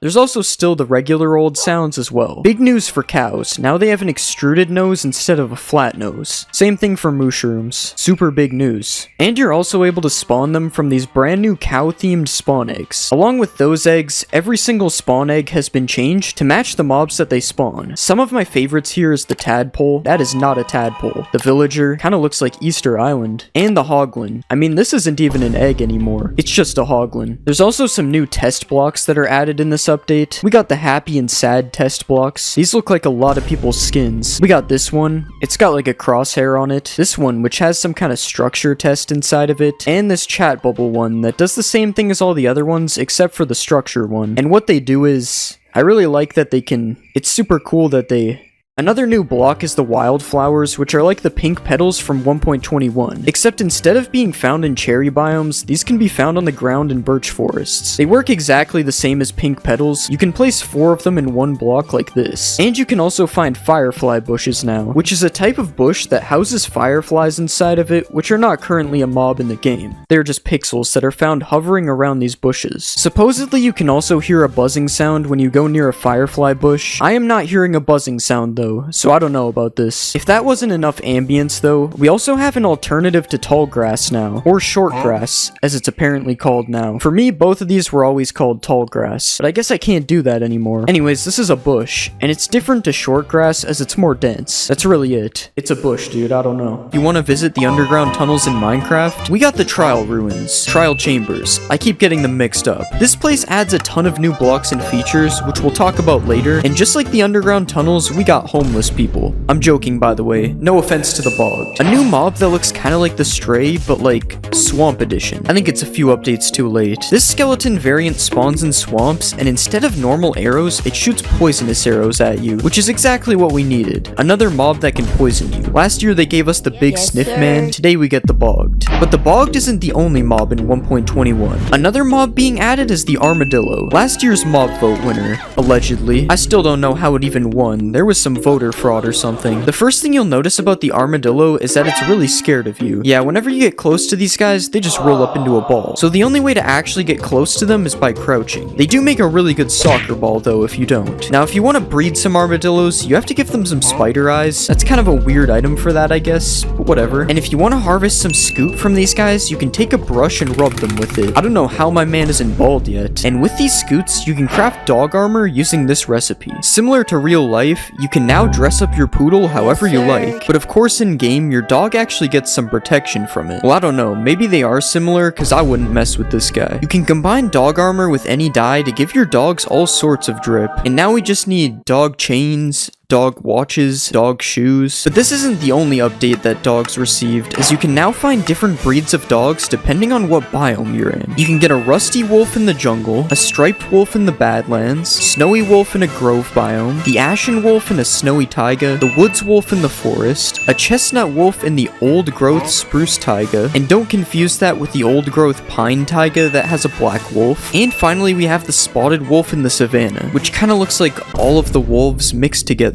Kind of like how the new mob, the Breeze, looks like the Blaze. Because I think they're related or something. I don't know. They both drop rods when you kill them. But do you want to see something really stupid? Why aren't they both the same model in your hands? Anyways, the Breeze attacks you with some wind stuff, kind of like the Big Bad Wolf. And they are found in the Trial Chambers, you know, the structure from before. And if you put the Breeze Rod into a crafting slot, you can get these wind charges, which allow you to do these really cool rocket jumps. Yay. Another thing you can do with a Breeze Rod is combine it with a heavy core, and when you do that, you get a mace. Not to be confused with the stuff you spray, the mace is the newest weapon in Minecraft. And at 7 attack damage, swinging as fast as a sword, this weapon is basically just a diamond sword. That is, until you find out that the maze does more damage if you fall and then hit something with it. You've probably seen people one-shotting the warden with it, but if you haven't, here you go.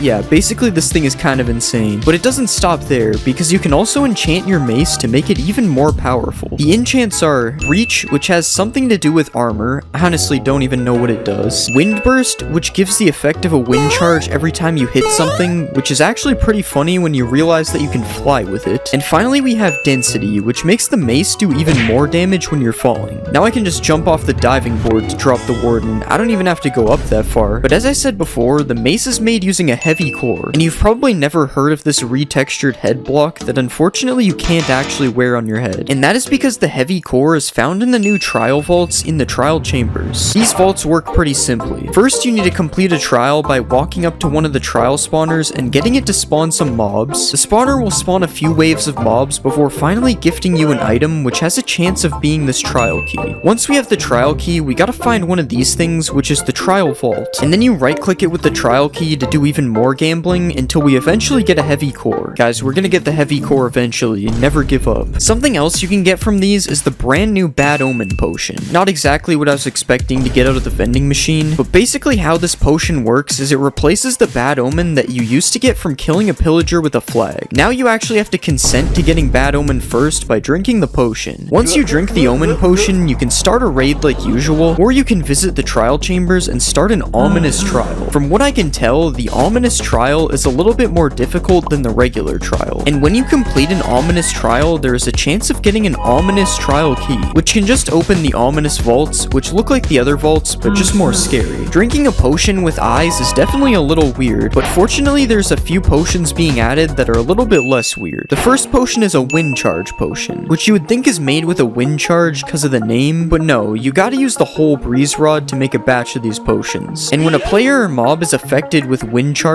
it will just give off one of these wind charge effects when it dies. Similarly, the Weaving potion, which is made with a cobweb, causes an entity to drop a few cobwebs when it dies. The Oozing potion is brewed using an entire slime block, but if used properly, you can actually spend slime balls to make slime balls, as entities will spawn slimes after they die if they are affected with oozing. Unfortunately, this potion effect doesn't work with slimes though, so we can't get an infinite slime glitch going. The last potion is brewed with a stone block, which makes no sense how that's even doing anything. I mean, how are they brewing a whole stone block? And this potion is the Infested potion. This potion should actually be renamed to the Annoying potion, as it gives a 5% chance of spawning a silverfish when taking damage, which obviously doesn't sound that bad until you get hit with the Infested potion yourself. I guess now I'm the silverfish man. Speaking of new stuff in 1.21, there's a few new things that you can only get from trial chambers. To start, we have the new armor trims. This is the bolt armor trim, and this is the flow armor trim. It's based on the wind guy, I guess, but it actually looks pretty cool, unlike some other trims. There's the flow, guster, and scrape pottery shards, which can be found on pots around the trial chambers as well. And finally, the vault can give you a flow or guster banner pattern if you're interested in those. Going back to the trial chambers, there are actually a lot of new blocks being added which are used in the making of this structure. Starting off, we have the most obvious one, which is these tuff bricks that are basically all over this structure. Tuff bricks are crafted by using 4 tuff to make polished tuff, which then can be used to create tuff bricks with the same recipe. There are also these chiseled tuff bricks found in the structure, which seem to give it a little more detail, and there is just regular chiseled tuff that is mixed in with the other new blocks as well. Each one of these tuff variants, including regular tuff, also comes with new stairs, slabs, and walls. And overall, I think it's really cool that they actually made the tuff block have a use, as it was just some random block that you find at Deep Slate level before. But tuff isn't the only block that got a bunch of new variants, as there will be a lot of new copper-based blocks in 1.21 as well. Starting with this block that is seen all over the new trial chambers structure, which is called the Copper Grate. The Copper Grate is unlike any other Minecraft block we've seen before, as it's sort of like a full block fence. Another unique copper block that is being added is the Copper Bulb, which sort of works like a redstone lamp, but it's a little more advanced, as it emits different light levels based on how oxidized the copper is. The Copper Bulb requires redstone to activate it if it isn't naturally spawning, and if it starts becoming oxidized, you can right-click it with an axe to unoxidize it, which I'm pretty sure isn't a new feature, but I never knew it existed, so I'm putting it in here. There's also a new block called Chiseled Copper, which features this X pattern on it that looks super cool, and there are copper doors and trapdoors being added as well, which are the second type of metal doors to be in the game. The difference between iron doors and copper doors, though, is that you don't need redstone to open them. You can just right-click them like any other wooden door instead. There also seems to be a handle-looking thing that kind of looks like a key slot, and I think it would be cool if they made it so you can lock these doors with the new trial keys. If you play Minecraft, you probably know what a crafting table is, and if you don't, then I don't really know what you've been doing. But now you won't even have to use crafting tables anymore, because there is a new auto crafter coming in Minecraft 1.21. You need these items to craft the auto crafter, and once you've crafted this thing, you can right-click it and place items inside it similar to a regular crafting table. The only difference is that you also have to use redstone in order to complete the craft. You can't just take it out like a crafting table. The crafter only crafts one item at a time, meaning you have to spam it to get your items out, but this shouldn't be a problem if you're using it in some kind of redstone machine and not just pressing a button like this. Unfortunately, this is the only redstone I know how to do, so I won't be using the crafter. Another thing you can do is toggle the slots on and off, making it possible to automate recipes that don't take up the entire crafting area, and obviously you can use hoppers and droppers to fill this thing, because if you couldn't, it would kind of be useless. Another thing you can use hoppers and droppers to fill is the decorated pots that were actually added in 1.20, but now have a few new features being added to them. To start, you can right-click decorated pots to fill them with a single stack of items, which wasn't possible in the previous update. The only problem with storing your items in a pot is that you can't get them out without breaking the pot, so they really have more map-making use, as they can be used to hide items. You can also now shoot decorated pots to break them, and this not only works with arrows, but this also works with any projectile, including projectiles that are shot by mobs. Unfortunately, the breeze can't break them them though. You can stack decorated pots up to 64, which wasn't a thing before. You used to just have to have a full inventory of them, and overall I think these changes are pretty cool. It's definitely a lot better than how the decorated pots were before. Another mob related change that is coming to Minecraft 1.21 involves bats. A mob that has been in the game for years has actually gotten a new texture added to it, similar to the Vex changes that we saw in the last update. The bat also has a new flying animation, which looks a lot cooler than the old bat, and it can also hang underneath blocks, although I'm not sure if this is a new feature. It might have been in the game before. Overall, I think these bats look pretty cool, and I hope they continue updating old mobs in the future, because some of them could really use an upgrade. You've probably heard this noise when an Enderman teleports away from you, but in the new update, this noise is going to have another use, because now when you throw an ender pearl and it lands, you will hear this noise as well. This means the days of silently ender pearling on people are unfortunately over. The /tick command is a new command that can be used to manipulate the speed of the game, and if you type /tick rate and then a speed, you can actually speed up or slow down Minecraft without the use of an external program like you had to before. And you are also able to just completely freeze the game if you do /tick freeze, which can be kinda cool. I mean, look at this red cow. Another thing you can do is /tick sprint and then a time, which will make the game go super fast until the chosen time is up, and this is definitely one of my favorite things you can do with this command, as it can help a lot with making time lapses. There is a new cherry blossom biome coming to Minecraft, and what comes with it? Pink wood. Now personally, I would never make a pink house. That seems kinda sus. I didn't put that. I don't know who did that. That's Photoshop. I got hacked. Pretty much every imaginable wood thing can be made out of cherry wood now, including a boat, and the boat actually looks kinda good. I'm not even gonna hate this time. This biome also adds cherry leaves and these pink petals, which I think is a flower. You can bone meal dupe it, so it probably is. Overall, I think this biome is pretty cool, and all it's really missing is some white water. Wait, why did that noise play? Now, pink wood is obviously crazy, but it's nothing compared to some of the next features. Currently, there are 5 mob heads in the game, but there is actually a 6th one coming in 1.20. In the 1.20 snapshots, a piglin head has been added to the game. Now, I'm not sure how you obtain one of these things. I hope you don't have to kill a piglin for one, because that seems kind of unethical, but you gotta do what you gotta do. You would think these piglin heads would allow you to blend in, but you still end up getting a 5-star wanted level, and I don't even blame them. I would be upset as well if someone walked in wearing my head. That isn't the only change related to mob heads that we will be seeing though, and this next one is actually pretty cool. If you are familiar with how note blocks work, then you are not like me, but basically different blocks underneath equals different sounds. That's the simple way to put it. But now you can actually put a mob head on top of a note block, and it will make a sound that the mob would make, like this. Every head obtainable in survival is able to do this, and there's even a player head sound.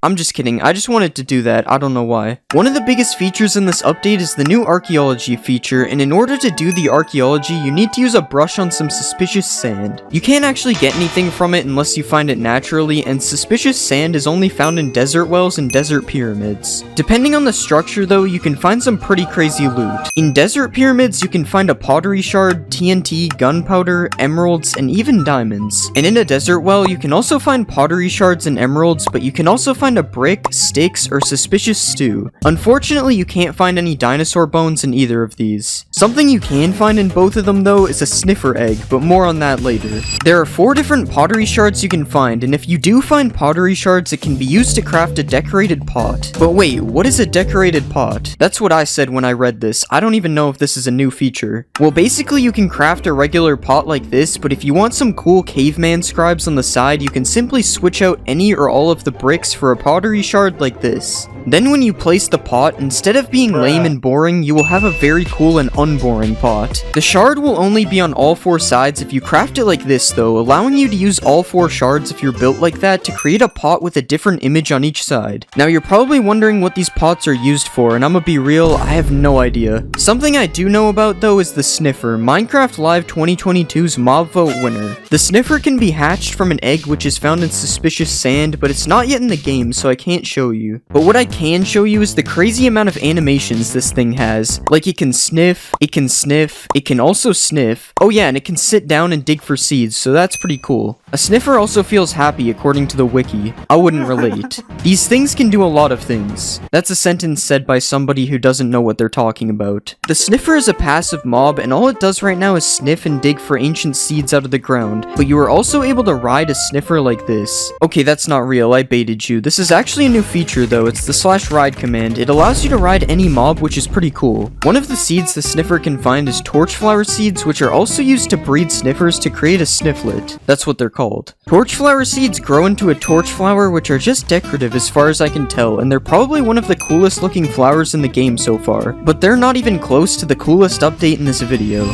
There is another new mob coming to Minecraft 1.20, and no, it's not the warden shark. I don't know why it would be. It's actually the camel, a brand new mob based on the real-life camel. The camel is a passive mob which can be found in desert villages, only the villages, not the whole desert. Camels can be ridden with a saddle, but the most interesting part of this is that 2 players can actually ride a camel at the same time. A camel is also tall enough to protect you from all the hostile mobs in your world, is what the wiki says as I die on my camel. To be fair, I was standing still, it actually does a pretty good job of blocking damage. Camels can actually sit, which is kinda crazy, but they are also bred using cactuses, which is kinda interesting. Like, why does a cactus hurt me, but I can just hold it in my hand? Camels have a built-in chest which works just like a chest does on a horse, and it also has a built-in dash ability, which is kinda crazy. This got me feeling like I'm playing Fortnite. With all this information, camels seem pretty OP, but you know what else is OP? Netherite armor. Netherite is getting a huge change in 1.20. Now, instead of just putting diamond armor or tools and a netherite ingot in a smithing table, you have to get one of these netherite upgrade smithing templates to go with it.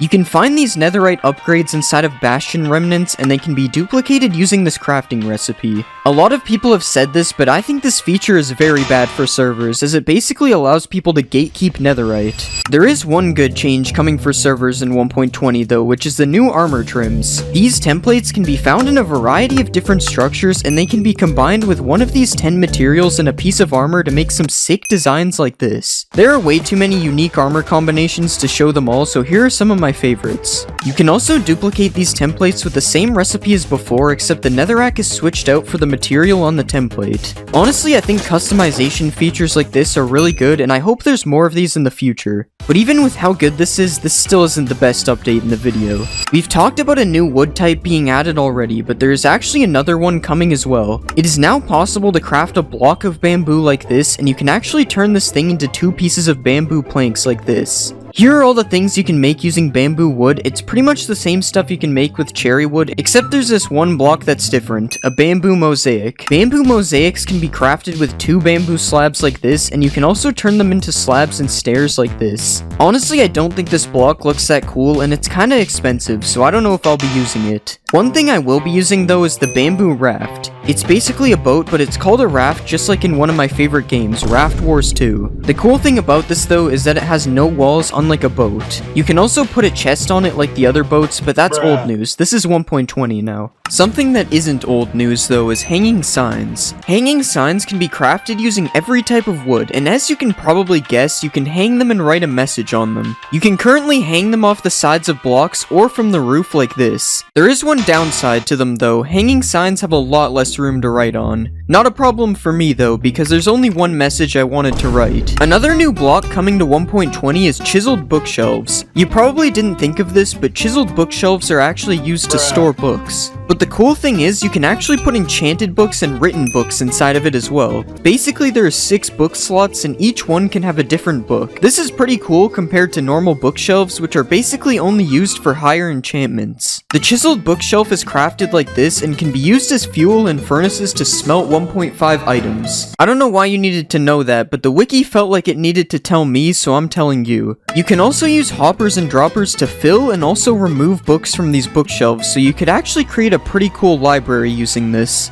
If you play a lot of creative mode, you might be happy or mad, I don't know which one you will be honestly, to see that the creative inventory sorting has been changed. The items and blocks are now sorted into these 10 categories. If you play creative, let me know if this is good or bad. Personally, I think it's an L. I'm struggling to find a lava bucket. You probably already know that suspicious sand is being added to the game, but there's actually another sus block being added as well. Minecraft 1.20 will be adding suspicious gravel, which makes sense because sand and gravel are the 2 original gravity blocks. We don't claim this, but the dragon egg is valid though. The suspicious sand can be found in ocean ruins and trail ruins. And speaking of trail ruins, what is that? Well, let's see, because I actually don't know. I haven't looked at it yet. Trail ruins are typically found near some kind of water source, and they spawn in jungles, birch forests, and taigas. No, not tigers, taigas. The wiki says they generate mostly underground with only the tip above ground, which sounds pretty normal until you see the structure without anything around it. You can find suspicious gravel inside of these structures, and after brushing it, you can receive either common or rare loot. This is all the common loot, and this is the rare loot. Do you think this new structure is a W or an L? Personally, I don't think it's that good, but that's okay because there are a lot better features later in this video. Pottery shards have gotten an update. Well, they're actually called shards now. I spent 5 minutes looking for them thinking they got removed, but no, they just changed the name. And as well as changing the name, they also added a lot more of them. They basically work the same as before. You just take any 4 of them and craft a pot with them. All of these shards can be found in suspicious blocks in one of these structures. Desert Temple, Trail Ruins, Ocean Ruins, and Desert Wells. That's probably because these are the only places you can find suspicious blocks. Another thing that has been changed is a feature that was added in 1.19. The Skulk Sensor. Now, I'm kinda stupid, so I don't understand redstone, so I'm sorry if any of this is wrong. You can now use amethyst blocks to transmit the Skulk signal to other Skulk sensors. For example, if I place a Skulk sensor in an amethyst block like this, and then I put another one 7 blocks away, the signal from the first one will make it to the other one, and it will keep going on for as long as you add them. That's not the only change, though. A calibrated Skulk sensor is being added as well. You can craft one of these like this, and basically what it does is filters which vibration frequency it detects through a redstone signal input. Yeah, I have no idea what that means. But this block is probably pretty important because Mumbo Jumbo made a video on it. It also looks kinda sus. A new music disc is being added in 1.20. There has always been a new music disc with every update, and this one can be found by brushing suspicious blocks inside of a trail ruin. I honestly haven't listened to the disc yet, but I'm playing it in the background of this part, so hopefully it sounds fire. Another new thing being added is actually a change to something that has been in the game for almost 10 years. The Desert Temple. Previously, there was only one hidden room in a desert temple that probably claimed your life the first time you ran into it. But now, if you enter a desert temple and go to the back, you will find some sand on the floor instead of sandstone. And if you dig out all the sand, you will find a room that looks like this. The purpose of this room was probably just to have a place for the suspicious sand to spawn, but it's still cool seeing something so old receive an update. Speaking of old things being changed, Mojang has made a few changes to potions. For some reason, they decided to change the color of a few of the potions, as you can see while scrolling this menu. I'm not really sure why they would do this, as it just makes things kinda confusing. Like, why is night vision green? Who did this? Another interesting change to the appearance of items is the new enchant glint speed and strength slider. If for some reason you don't like enchant glint, now you don't have to look at it because you can just turn it to 0. You can also turn the glint speed down to 0, but I don't know who would do this. It looks kinda strange. Minecraft 1.20 is adding the sniffer, which is cool, but we've already been over this. A couple changes have been made to it since the last time I talked about it though, and those include sniffers now get lured by torch flowers, so now you're able to have an army of sniffers. Sniffers can now dig in mud for seeds. Didn't really know that they couldn't. The sniffer egg has been added to the game, and this is what it looks like. I'm pretty sure it hatches a sniffer, although I'm too lazy to wait for that to happen, so I'm just gonna do this instead. And finally, sniffers can now dig up another type of plant. Pitcher pods. Pitcher pods can be planted on hoed dirt, not regular dirt. This guy is kinda picky. And they grow in 4 stages. 1, 2, 3, and 4. Once it grows up, you now have a pitcher plant, and as far as I know, it does nothing. It's just decorative. Oh wait, you can actually turn it into 2 cyan dye, but that's it. I'm gonna be honest, this one definitely looks better than the torch flower. But if I had to pick, I'd go with something like a poppy because these things look kinda crazy.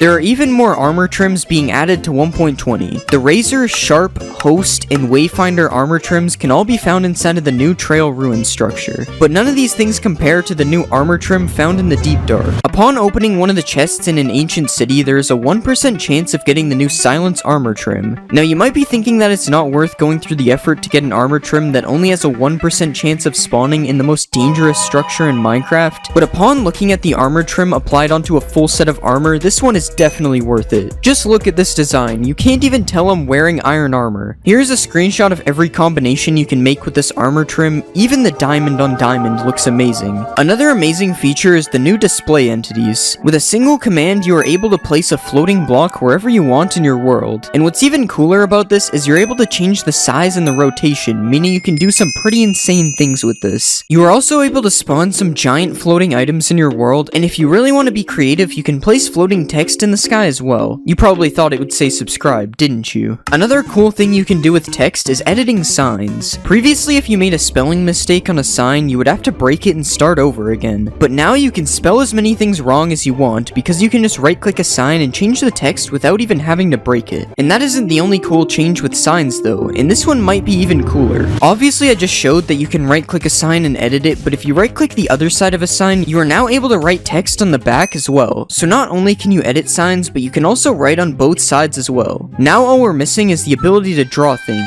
If you're one of those people who likes to set everything on fire, then you are going to be very disappointed with this next update, or happy depending on where you are. That is because fire spread is being changed completely. Depending on what biome you are in, fire now spreads a lot faster or a lot slower. Generally, from what I can see, warmer biomes have faster fire spread, while colder biomes have slower fire spread. Unfortunately, this snow village gets to live another day. Luckily, there is still a way to burn down this village though, and that's with the new fill biome command. Similar to the command in World Edit, only a little bit more complicated because I don't have a wand to select the area. You are able to change naturally spawning biomes to any biome you want, including ones that don't normally spawn in the overworld. I really thought this would do something. I'm kinda disappointed. Another new command that is being added is the /damage command. Previously, if you wanted to damage yourself, you would have to find a way by being creative, but now you can just type a single command and boom, half your health bar is gone. You can also use this command on other players and entities, and this would probably be really funny to use against your friend who doesn't know how to play the game. The next new command is the /ride command, which I've already shown, but I just wanted to show that it is now fixed. I can actually ride the sniffer instead of sitting inside the green stuff. The final new command is /clone, and I honestly don't really know how to use this one, but apparently it kinda works like copy and paste in World Edit, so yeah. This is a TV that sort of looks like plankton for some reason, and to build this, you need to place an item frame with a glass pane over a stone block, and then you have to throw 2 tridents at the top like this. You can also build a laptop using a similar setup, except using a pressure plate and trapdoor instead. Another household item you can build with a pressure plate and trapdoor is a chair, which is basically just a laptop on top of scaffolding. There's also another chair which you can build using any type of wood, but it's a little big. And there's this chair you can make as well, which actually looks pretty cool. Just make sure you don't fall through the cushion while you're sitting on it. Something that is in almost everyone's house is a chandelier. What?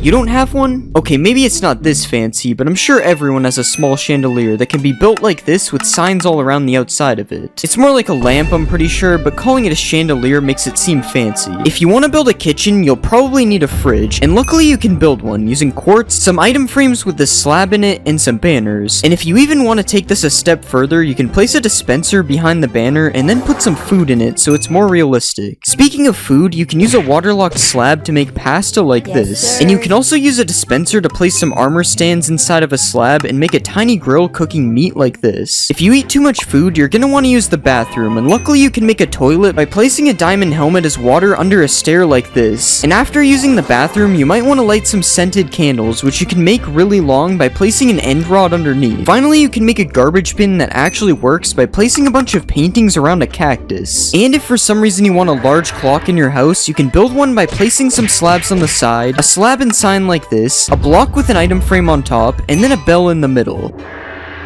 It's supposed to do that every hour. Now that you've decked out your house with build hacks, it's time to move on to some random builds. Starting with this very large trophy that definitely wouldn't fit on a shelf, and a super large rifle that is made out of wood, which really has me questioning if it would work. You can also make a witch pot, which is just a respawn anchor with trapdoors around it, and you can make a dragon head that looks like it has a sword going through it, and you can even add ketchup. That's definitely what this is. If those builds weren't random enough, you can make a guy who got locked up using item frames and an armor stand like this, and you can make a Lego brick if you manage to get your hands on some colored heads. If you didn't like the idea of killing the Ender Dragon earlier, you can just make a regular upside down sword like this. And by placing a carpet underneath a block like this, and then putting an armor stand through it, you can create a chessboard by giving it a chain helmet and putting a pressure plate underneath it. Now obviously those build hacks were cool, but it's time to show you some of the coldest build hacks known to man. If you build a cube of ice like this, and then put a Steve armor stand inside of it, you can push some ice ice on top of him and make a man who is freezing to death. You can also make some cracked ice by placing glow lichen on top of it, and you can build a penguin by using some concrete like this, a beak, and then placing some banners on the front and the sides. You can place a stair in a slab like this, some signs on the side, and a fence gate on the back to make a sled, and if you want to give this sled some power, you can attach a dog to the front of it like this. Come on, hurry up, go faster. If you need more power for your sled, you can put some stairs like this, add a carpet on the back, and then place some fence gates on the side to make a reindeer. Okay, now this thing should be super fast. We got Rudolph pulling it. Reindeers help deliver gifts, so here's a gift made from a kelp block and candles, and here's a happy kid who just got what he wanted for Christmas. I'm not gonna let that happen. I'm a hater. You can make a small tree by placing azalea leaves on top of a dead bush, and you are even able to make that tree dead with some mangrove roots on top instead. You can make another cool plant by placing coral on top of some waterlogged slabs, and if you want to make some bulrushes, you can place some glass panes like this with a brown candle on top. You can also make another type of bulrush like this, as seen in my previous build hack video. Another outdoor build is the swing, which is made by placing some upside down lightning rods like this, and then putting some trapdoors underneath. You can also place 4 trapdoors like this with a waterlogged slab in the middle, and then place an egg and some coral on top to make a nest. You can even put this in a tree to be more realistic, although it looks very unnatural. There are a lot of bugs outside, and you can make one of them by placing a button through an item frame like this. You can also make a water cart, whatever that is, by placing some slabs like this, with trapdoors and some fence gates on the side, and then some barrels and a sign on top, and a tripwire as a faucet like this. Another thing with wheels is a wheelbarrow, which is made with these 3 blocks, and you can even fill it up by putting some compost in the middle. Wheelbarrows are usually used for farming, so let's check out some farm builds next. You can place a candle on top of melons and pumpkins to give them a stem, or you can use a sea pickle depending on how big you want it to be. You can also make a pineapple by putting this vine thing on top of a shroom light like this, and if you want to build a cake, you can place a piece of dirt and put some snow on top, and then you can add redstone on the top as a strawberry. This cake probably tastes really bad though, it's made out of dirt. Apparently fish barrels are real, and you can make a salmon barrel with a raw copper block and some trapdoors on the side. Or you can change it out for a raw iron block if you want to make a cod barrel instead. Another type of barrel is a honey barrel, and this time I'm actually not sure what that is. I've never heard of a honey barrel before. If you want to make your dinner table look more realistic, you can place a pressure plate on top of an item frame and place some food in it to look like a plate like this. And you can even add some condiments on the table and place some sea pickles on the side, which kind of look like cups. So much detail just for you to eat all the food in 2 seconds. If you have a dog, you can build a small doghouse by placing 5 trapdoors like this with a couple more trapdoors on the top. And you can even place a dog bowl on the side to give him something to drink. Another dog bowl you can do is this design using a decorated pot, and pairing them together looks like both food and drink. If you don't have a dog, you might have a cat, and there's also a cool cat structure you can build. First, place a scaffolding and trapdoors like this, add some fences on the back, and then place a couple carpets on top, and then you have a nice place for your cat to live. You might also have a parrot, in which you can also give a house. Well, sort of. In order to do this build, you have to push a piece of glass over top of the parrot, which is probably seen as animal cruelty. So something you can do that is less cruel is this bird bath, which uses a waterlogged slab and some signs on the side. Or you can place a hanging sign like this as a parrot perch. You are also able to use a bell if you don't think the hanging sign looks good enough. And you can also build a cage, which is slightly less evil, and it's built using fences like this, a slab and a trapdoor on top, and a chain and scaffolding attached underneath. This build also exceeds the build size limit for this video, but I'm just gonna let it slide because it looks pretty cool. The last build in the pets category is this snail, which I'm not really sure if it counts as a pet. Snails are also really slow, so the fact that it doesn't move might actually not matter. Now that we've seen all these different build hacks, it's time for some more random build hacks that have no common theme. Something that for some reason isn't in Minecraft is balloons, but with a colored block, a fence, and a little animal cruelty, it is actually possible to have balloons in Minecraft. Another thing that is also not in Minecraft is hot springs, but that can be changed by placing some trapdoors and some campfires underneath a pool of water. You can also do the same technique by placing campfires under lava to get some smoky lava, and this time you don't even need the trapdoors. I would be careful when swimming in this one though, because it might be a little too hot. If you're tired of how the regular TNT looks, or just scared of building with it in case something like this happens, then you can actually place a barrel like this and put some signs on the side that say TNT to make an old looking block of TNT. You can even highlight the signs in white to make the text stand out and add a candle on top to look like a fuse. If you aren't afraid of using TNT to build, you can also place a bunch of TNT like this and then put some candles on top, and they will kind of look like individual dynamite sticks. You can even light them if you want, but just be careful careful you don't accidentally misclick. If you do set off the TNT by accident, it might be possible you need to build a grave, and luckily you can do that with 3 podzol blocks like this, an anvil, a skull of your choice, and a couple of flowers, and then you have a tiny gravestone for whoever died as a result of your TNT accident. Another random build hack is this super thin ladder, which is just a ladder placed on trapdoors, and something really cool you can do is place trapdoors alternating like this with ladders on each of them, and you can make a 1-block spaced working ladder. Tiki torches, which you can make using bamboo fences, and if you want to add some extra detail, you can attach a mob with a lead to the top, but obviously you will have to.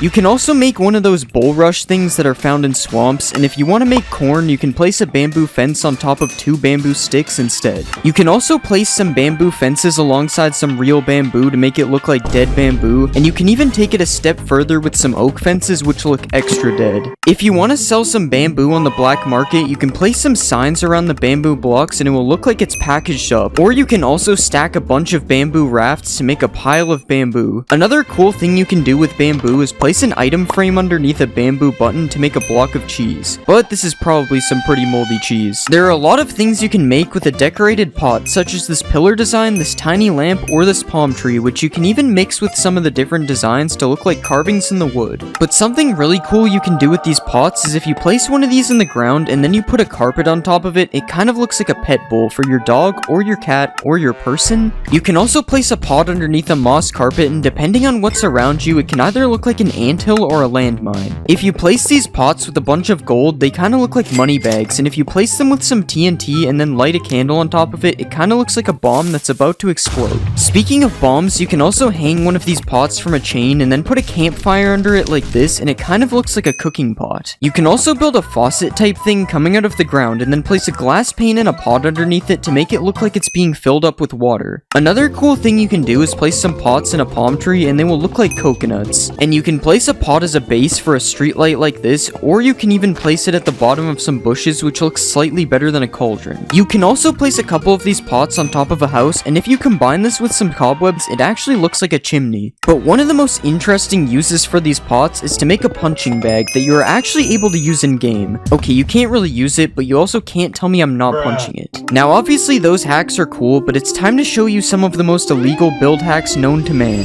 If you apply this armor trim to a leather helmet and then place it 1 block deep on an armor stand, you can use a piston to push a bookshelf through it, and it kind of looks like a stray book sitting on top of the shelf. Another thing you can do is dig out a big hole and then fill the whole thing with string, and after that you can do a little bit of animal cruelty and cover the whole thing up with carpets to get this rug design. Huh, that's weird. It looks like my rug is moving. Something else you can do with the sniffer is you can place some blocks through a sniffer's nose and then add a slab and some signs on the side to get a really interesting cushion design. Or if you're really ballin', you can use a sniffer's snout as a base to make a golden sink. Another thing you can do with a sniffer's nose is you can place it in the roof and then put a couple of fences and an end rod underneath it to make a lamp. Okay, this one was kind of a stretch. You can still see his face. Something you can do with a camel is you can place its head through a roof and it kind of looks like one of those bear heads you see on a wall in some rich guy's house. And you can also spawn a camel in the ground and then place some sand over top of its head to make it kind of look like a little sand dune coming out of the ground. You can even place a saddle on top of the camel to make it so you can sit down on the beach with a towel beneath you. Now those were definitely some illegal build hacks, but they still aren't the best build hacks in this video. This is a pumpkin, this is a melon, and this is an eggplant. Okay, it's not actually an eggplant, it's cherry wood with a sea pickle on top, but it actually looks pretty close. Another melon trick you can do is place bamboo planks with glow lichen beside a pumpkin, and it kind of looks like a dead pumpkin. Also, if you place a bamboo block in a field of melons, it kind of looks like some kind of squash. Everyone has seen these trapdoors being used as a fence, but you can actually use a hanging sign to make a pretty cool fence as well. Speaking of hanging signs, you can do some really cool things with them, such as this one-way door, which works by hanging a sign from the top and then hanging another sign underneath it. You can also make a little doggy door on the side of your house like this, or you can place it in front of your brand new cherry wood doghouse as well. Staying on the topic of farming, you can place 2 fences in the air like this, and if you place a hanging sign underneath it, it will look like a shovel that is sticking out of the dirt. You can also replace these fences with lightning rods or end rods to make different types of handles as well. If you want to make a table, you can place some hanging signs like this to make table feet, and you can even make the table legs a bit longer if you like things that are longer. Hanging signs can also be used to make a broken jungle bridge or a useless ladder, depending on how you see it. And you can place them in a pattern like this to look like a gate that is restricting your access to something. Something I bet you've never seen is a stoplight in Minecraft. Okay, you've probably seen one, I just didn't know what to say, but by placing a red sign, an oak sign, and a blue sign like this, it can kind of look like a stoplight even though two of the colors are wrong. Another thing you can do with the different sign colors is hang them over top of a campfire like this to make different stages of meat cooking. But probably the most interesting hanging sign hack is this parrot perch design. I'm just kidding, it's actually a working swing which can be made using two chains like this, a hanging sign on each side, a trapdoor on the bottom middle, and then a boat as a seat. And after you do that, you have a working swing. Well, you can't really swing on it, but I mean I'm sitting on it, so it kinda works. You can also make another swing by doing the same thing as before, except instead of placing one trapdoor, you place 3 on the bottom and then 3 on the back to get another really cool swing design. This time you aren't able to sit on it. If you're trying to be some type of supervillain, all you have to do is place some redstone behind one of the chiseled bookshelves, and then you can attach a couple regular bookshelves to some sticky pistons to make a secret door inside of your library. Something else you can do with chiseled bookshelves is build a cool floor design like this, and you can even make the bookshelf look like eyes when you put a slab in front of it. If you place the bookshelf with a stone slab in a cave, it kinda looks like something is staring at you through a crack in the wall, but that isn't the coolest thing you can do with the chiseled bookshelf. If you place a bunch of bookshelves beside each other, you can actually build things using the books inside of the bookshelves. I guess suspicious sand isn't the only thing that's sus in this update. Minecraft 1.20 adds a piglin head, and what can you do with it? Well, to start, you can place it on top of an armor stand, but that's boring. Instead, if you want a piglin in the overworld, you can place a piglin head on top of a sign and it will kind of look like a tiny piglin. And if you really want to be him, you can make a hanging sign float, attach 2 signs on the side, and then add a banner on the back and a piglin head on top to create the boss piglin. His outfit kind of looks like Lord Farquaad. If you want to build some tiny birds, you probably wouldn't think of using a piglin head, but because of the floppy ears, it actually kinda looks like birds in the sky. Of course, you have to make sure not to look at the other side though. If you place a piglin head on the ground and then put a bunch of redstone around it, it looks like a piglin was just decapitated. And if you take it a step further, you can build up with some fences and place some chains and hang a red sign under it to make it look like a guillotine just chopped off its head.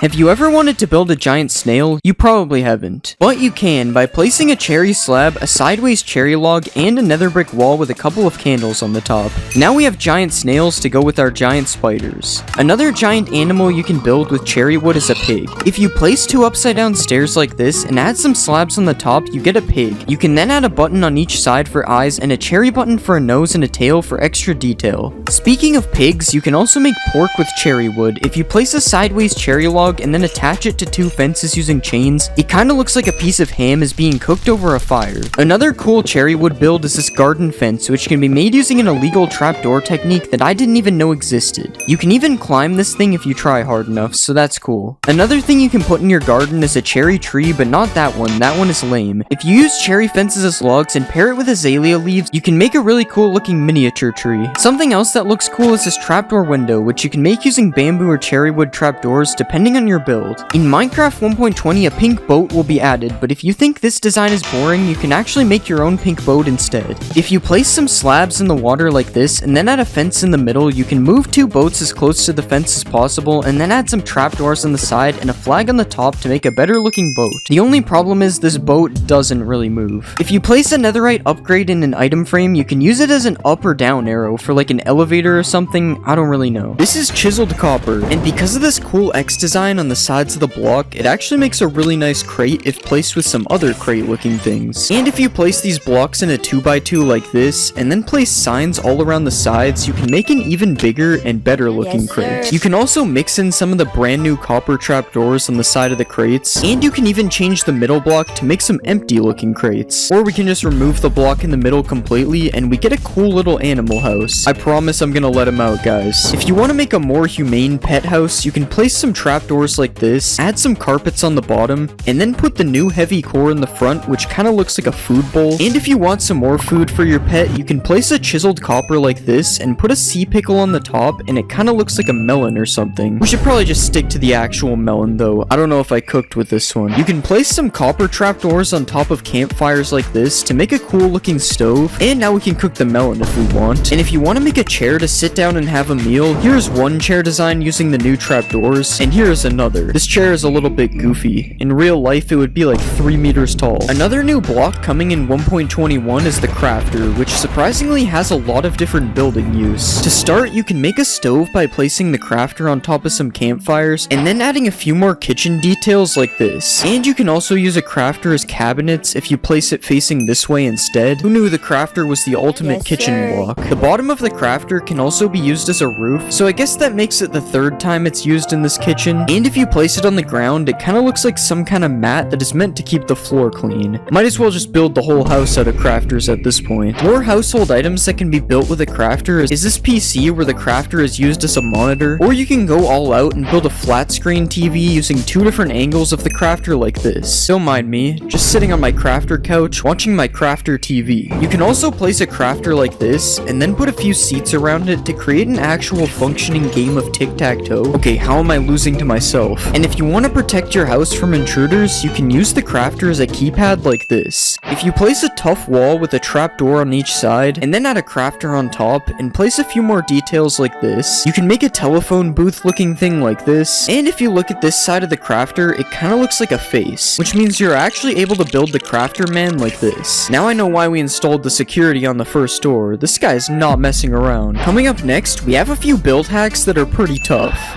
Tough bricks look kinda like stone bricks, so you can mix them together to make a nice looking pattern. Just like how chiseled tough and polished tough go together nicely if you place them on the floor. You can also use the top of chiseled tough bricks to make a really satisfying floor design like this. This is so cool, it almost looks like it's 3D. And if you take the side of regular chiseled tough and place it in a cave, it kinda looks like old transcriptions on the wall. This doesn't really work the same with chiseled tough bricks though, it kinda looks out of place. These brand new chiseled tough blocks can be used to make really nice looking pillars because of their unique designs, and if you want to make a fence out of tough walls, it actually looks really nice mixing them all together. You can even put one more block up on some parts like this, and then place a heavy core on top, and it kind of looks like a light that isn't on. If you pair the new tough walls with a few iron blocks like this, it looks like some kind of power station thing that would probably look good on top of a building or something. And I also found this robot guy you can make, which uses all the new blocks in the build, including the heavy cores for the eyes. I don't know why, but it kind of looks more like a frog than a robot. Speaking of heavy cores, the heavy core is actually a really useful block for builds. Well, it probably is for someone who actually knows how to build. But still, you can place it on top of a table like this, and it kind of looks like a mug or a thermos. And as we saw earlier, if you place it in an item frame, it kind of looks like eyes, which is especially scary if you just place it around a dark cave like this. I'd say I sure hope no one's watching me, but this is a video, so I hope you are. A mace is made from a heavy core, and it kind of looks like a utensil when it's placed on the table from earlier. And if you want to use the heavy cores as eyes without an item frame, I accidentally built this crab out of tough. You can also build this crab out of copper if you prefer your crabs to be cooked before you put eyes on them. Remember what we could have had instead of the armadillo. Now obviously our crab is pretty cursed, but there are some even more insane build hacks coming later in this video. But first we have these copper trees, which are just oak trees except the leaves are replaced with copper grates. And if you really want to 1.21ify this, you can replace the logs with a tough block of your choice to really make this look like a 100% real tree. You can also place a bunch of water beside your tree like this, and you can even make one of these water lilies with a copper trapdoor and a coral fan on top. Why is this thing called a brain coral fan? What is Minecraft hiding from us? Whatever they're hiding is probably in these pipes, which you can make out of copper trapdoors like this, and if you want to just make a bridge out of copper trapdoors, you can do that. Not really sure if this is a build hack though, it's just a bridge. Copper grates are really useful, as since they are see-through, you can use them to make windows like this. Guys, I swear I'm not in prison. And if you want to use them for something that looks less like you committed a crime, you can make some fences by mixing them with other copper blocks as well. You can also just switch the grates out for a trapdoor for a different window design, and this also works with the fences, although it looks a lot easier for trespassers to climb them now. The copper bulb is a new block that emits light, and you know what that means? Lamps. You can make this simple lamp design using either oxidized or normal copper plus some similar colored fences like this, or if you want to be fancier, you can place some copper blocks as a base like this, put a tough wall above it here, and then add some fences on top of the wall, and finally a slab, a trapdoor, and a bulb like this. Now this is a better looking lamp than the first one. But if you want to be even fancier, you can make a double lamp like this, and honestly I think this one is a little bit too overkill. I mean, why do we even need a third lantern in the middle? And with these lamps, you're probably gonna want to add a road underneath them so that they have something to actually light up. up. And if you want to add a sewer entrance, you can move 2 of the stairs so that they are facing like this, and then add some copper grates underneath to look like a cool sewer entrance. Just make sure that you don't accidentally drop your phone in it. Now it's almost time for some cursed build hacks. But first we have this copper gear, which can be made using some of the new copper blocks, and if this gear is too much for you, you can shrink it down a bit like this if we remove the trapdoors. You can also place a copper block on the roof of a cave, and then place a wall and a fence underneath to make an artificial dripstone like this, and this actually comes in both colors as you can see, although the oxidized one looks more like an icicle than a dripstone. Another thing you can hang on the roof is a copper bulb like this to make another type of lamp, and if you want to build a copper staircase, you can now add some copper grates underneath the stairs, and also put some copper trapdoors on the sides for more detail. If you want to add some scary windows to your house, you can use the new trial spawners as an ominous window design like this, and this can also be used as a fence design if you have some kind of haunted mansion or something. A trial spawner can also be used as a bird cage if you right click on it with a parrot spawn egg so it traps the bird inside. Of course this is except for the fire, and the spinning, and the fact that it spawns parrots. Okay, that one was kind of bad, I'm not gonna lie. An ominous key can kind of look like a painting of a tree if you place it in an item frame on the wall of your house. And another thing that can go in an item frame is a breeze rod paired with a blaze rod, which is meant to look like the hot and cold on a water tap. Something that's less of a build hack and more of a cool trick is this wind charge launcher, which you can make by angling 4 dispensers full of wind charges towards you. Okay, I don't know how it turned infinite, but I'm not complaining. It's kind of like a trampoline now. If you place some copper bulbs like this, and then put some tuff in the middle, you can create a portal to the secret copper dimension. And now it's time to show you some absolutely cursed build hacks that should not be used ever, mainly because they're really stupid. First off, if you throw a wind charge and then use the new /take freeze command, you can make a really cool smoke effect that you can use in your builds, although now the entire rest of the game is frozen, so this might not be that useful. You can also trap a bogged in some sand like this, and it will make it look like someone died while traveling the desert. When an armadillo rolls up into a ball, you can use this opportunity to use the armadillo as a soccer ball that you can even play with using a knockback sword like this. And a rolled up armadillo can also look like some boxes on the ground or on some shelves depending on where you place it. Just like earlier, if you put a bogged in some powdered snow, it will look like somebody died while traveling in the snow. The only problem with this one is that the bogged actually does die in the snow eventually. And finally, if you spawn a breeze in some water, it kinda looks like a jellyfish. Okay, yeah, that's enough cursed build hacks. That one was insanely stupid. This is a street drain that is built using the new copper grates as well as some tuff blocks, and it's a shame that you can't waterlog the copper grates, as this would actually be really cool. And if you just place a copper bulb in the sky like this and add a lever underneath, it can look like one of those floating lanterns that are for Chinese New Year, I think. I'm probably wrong about that, don't get mad at me. You can also switch the copper bulb out for one of these frog lights like this, and then you can place either oxidized trapdoors or regular copper trapdoors on the outside for another one of these lamp designs as well. And now with these trapdoors, you can also use them as a curtain thing on the side of your windows instead of using them as windows like we did earlier. And if you want to make another lamp, like we haven't made enough already, we can place some of the new tuff blocks like this, and then put a copper bulb with copper trapdoors around it like this. And another weird lamp design I've seen is this copper bulb on top of a dragon egg with some buttons on it so you can actually turn it on and off. And somehow I forgot the fact that these new trapdoors can be used as railings on the side of like a factory upper level, and you can also place some copper grates to make a nice floor to go with the trapdoor railings as well. And we can finally make a power station using some of the blocks like this to complete our factory. For these next build hacks, I decided to go find them in the new structure, the trial chambers. And the first one is just using these copper grates as like an entry to a tunnel type of thing. You could also use these copper grates as like support beams on the roof, similar to how they are used in the structure here. And there are some really cool mixes of tuff blocks used in the wall design of this structure, which isn't really a build hack, but it's still pretty useful to know. I also found out that you can actually waterlog these grates, which makes the street drain from earlier look a lot better now that I know this. And you can also build the face of a breeze like this if you ever wanted to do this, although I'm not really sure why you would. This combo of blocks looks pretty cool in the middle of a fountain, and you can use these trapdoors to make little hidden tunnels inside of your builds as well. The end of this tunnel looks pretty cool, especially with the X in the middle. It kind of looks like one of those things you have to turn to open a vault door. And probably my favorite Mojang approved build that I found is this secret room in the trial chambers, which isn't a build hack, but I just thought it was cool that I found a secret room. There's also another secret room. This is so cool. Apparently the lead is bigger in 1.22. Okay, this guy, you can't lead this guy. Yeah, this is actually true. This lead lead is massive. Apparently the new leads don't get stuck on blocks.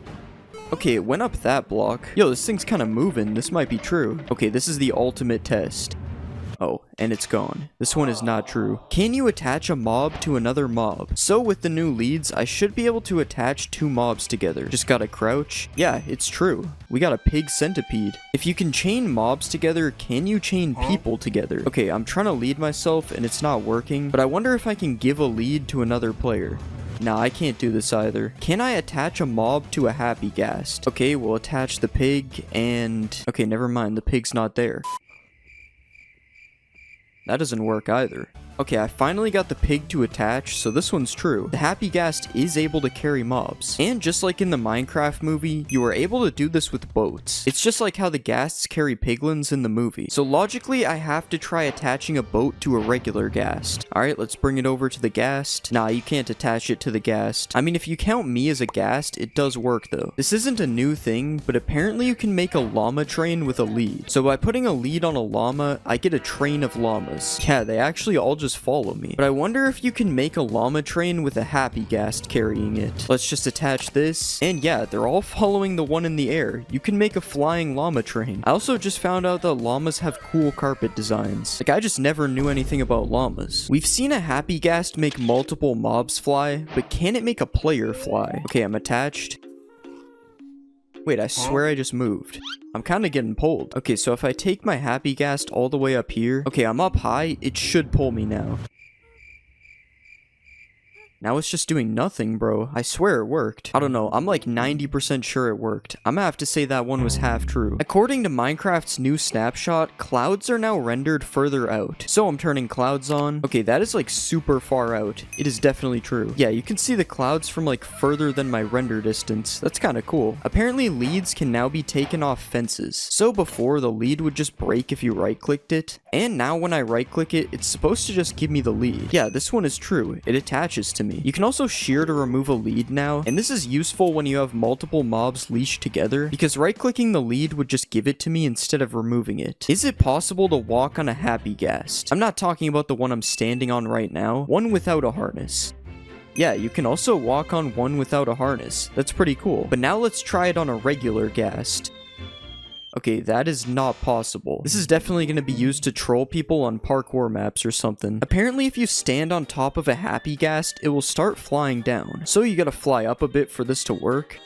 That would be if this was true. The ghast actually just stays in the same spot no matter what, which makes sense for like building purposes and stuff. Now that you can craft a harness, is there a new crafting recipe for a saddle? The answer is unfortunately no. You still cannot craft a saddle. Is it possible to craft the new dried ghast? So if you put some ghast tears and bones like this, okay, never mind. That's the old recipe. This is the actual one. You can get a dried ghast for some reason. I don't know why you can craft this. So when you put a dried ghast in water, it goes through different phases like this, but does it age backwards when you take away the water? Yes, it actually does age backwards, causing you to have to start over again. Weirdly enough, I feel like this still made it turn lighter though. Apparently there's a way to duplicate a dried ghast. Okay, so I put a ghast in a hole.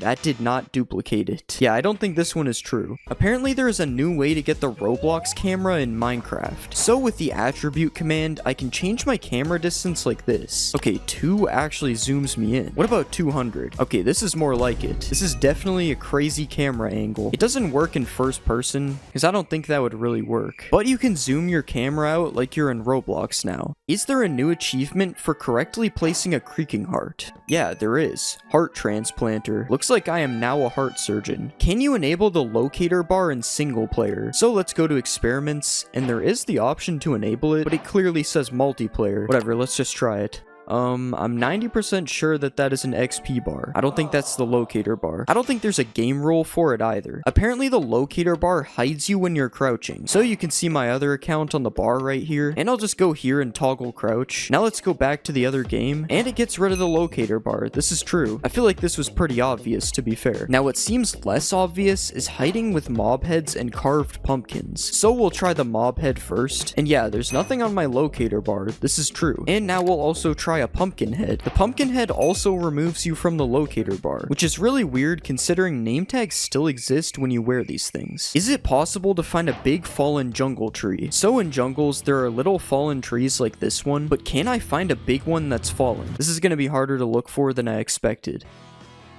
Found a jungle temple. Haven't seen one of these in a while. Wait, is that one? No, this is a double fallen tree. Wait, what? A double fallen tree is crazy. I really thought that was a big one.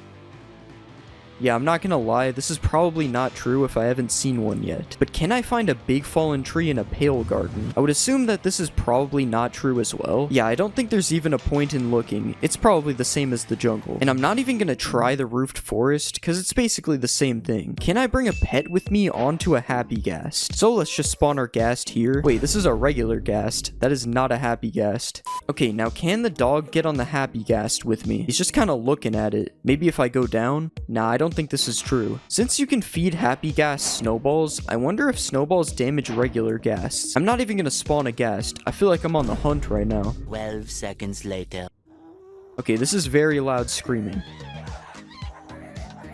Okay, I'm just giving this one up here. If it is true, it takes too many snowballs to do it. Apparently the seed pale garden will spawn you in a pale garden. Alright, so this worked with the cherry biome in 1.20, but the pale garden is a lot rarer.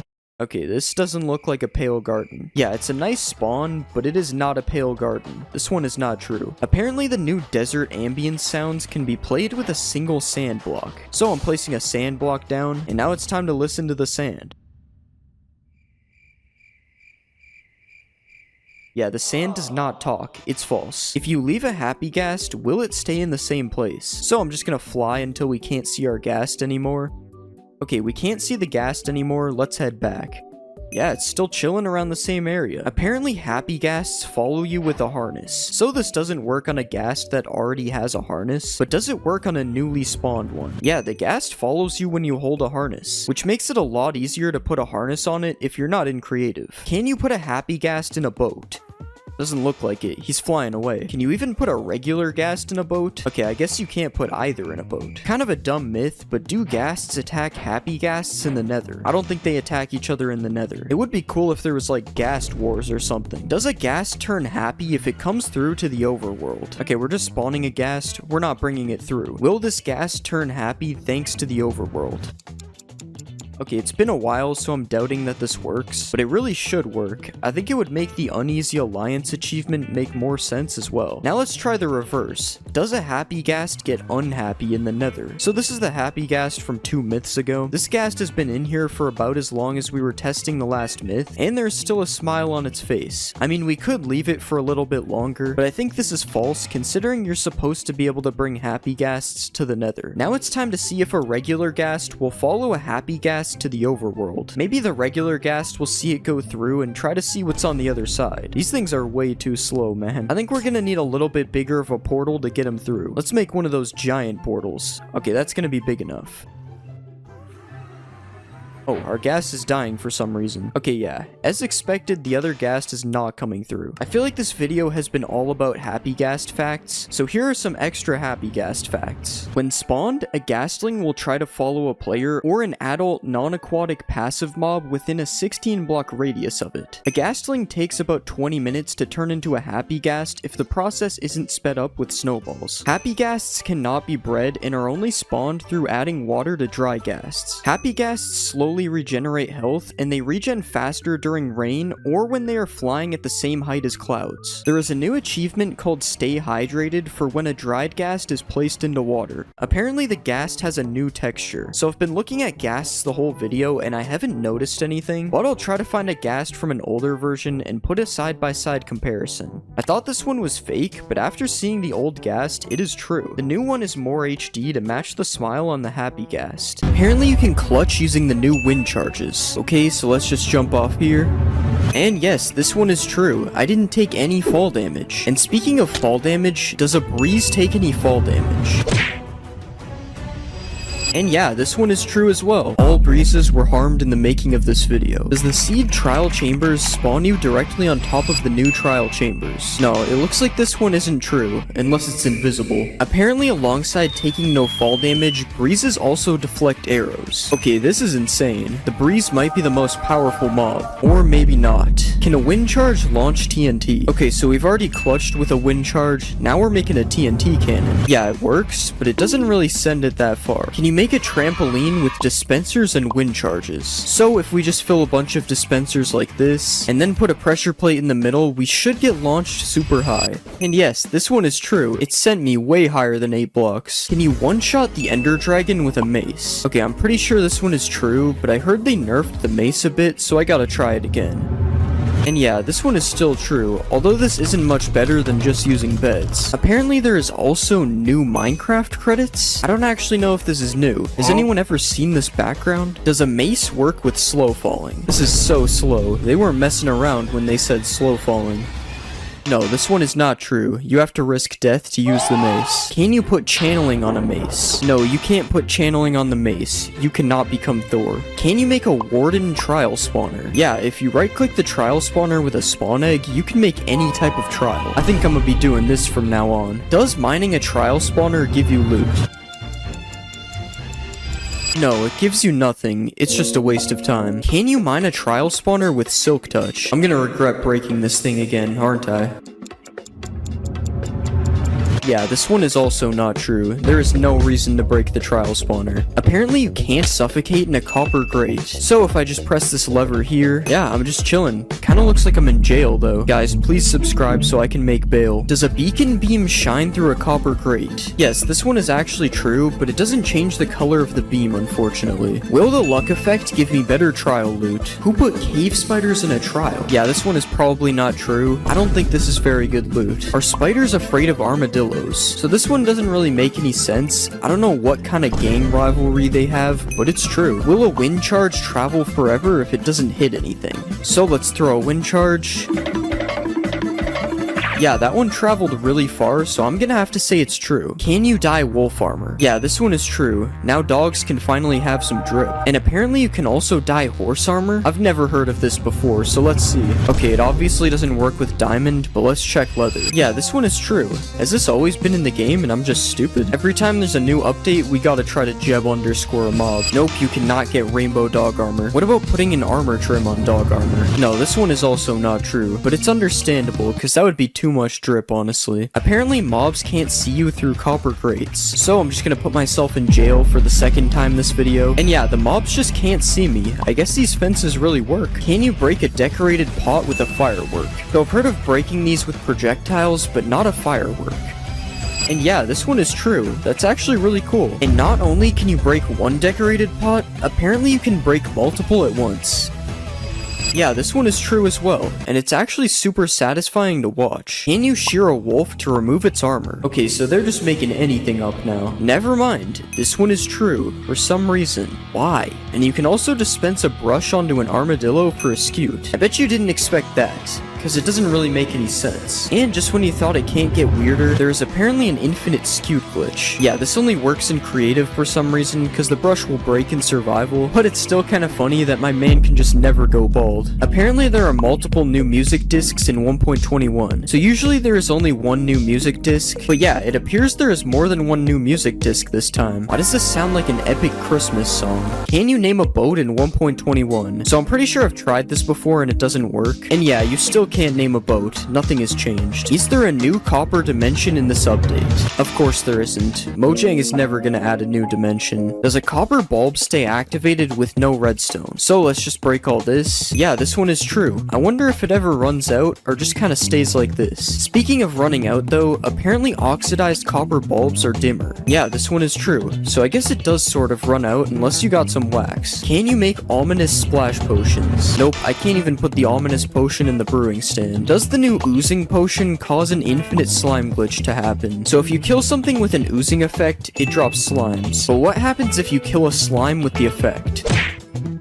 this doesn't work. I'm not even sure if they can get the effect. Can you run through cobwebs with the weaving effect? Okay, so it doesn't let me fully run through them, but it's definitely faster. Hold on. Yeah, this is kind of true. It's definitely making me move a bit faster. Apparently you can slow down time in Minecraft 1.21. Yeah, this is true. You just have to type this command to do it. And the same works with speeding up the game as well. These pigs need to chill. I don't know what they've been feeding them. And if you just want to freeze the game completely, apparently that works as well. Yeah, you just type /tick freeze and the game becomes frozen. This cow will feel this pain forever. Does the new trial key open iron doors? This one is false. It's used for the trial vaults instead. A way better use than doors. Speaking of doors, can a breeze open them? Come on, shoot the door already. Yeah, this one is true. I guess no house is safe anymore. Can you put armor on a baby wolf? No, unfortunately you cannot. It's probably a few sizes too big. Everyone knows you can undye things with a cauldron, but can you use it to undye a dog's collar? Come on, it's bath time, buddy. No, you cannot. He still has a blue collar. Will a dog with armor survive a hit from a warden? Okay, he survived a lot more than one hit, and it looks like he can even survive a hit with no armor as well. Still didn't seem to help him that much though. Okay, we got a lore update from earlier. Apparently you can breed armadillos with spider eyes, and now it makes sense why the spiders are scared of them. Okay, it still doesn't really. I mean, the spider is at least double the armadillo's size. Will a zoglin attack an armor stand? Okay, this one is just stupid, but let's try it. Nah, there's no way. What about a hoglin? Hoglin seems unfazed. Yeah, I'ma just leave these guys to it, I guess. Can you use a wind charge to move dripstone? So we tried this with TNT earlier. And yeah, this works with dripstone as well. Can you punch a wind charge back at a breeze? So just like a ghast, apparently I can hit this thing back.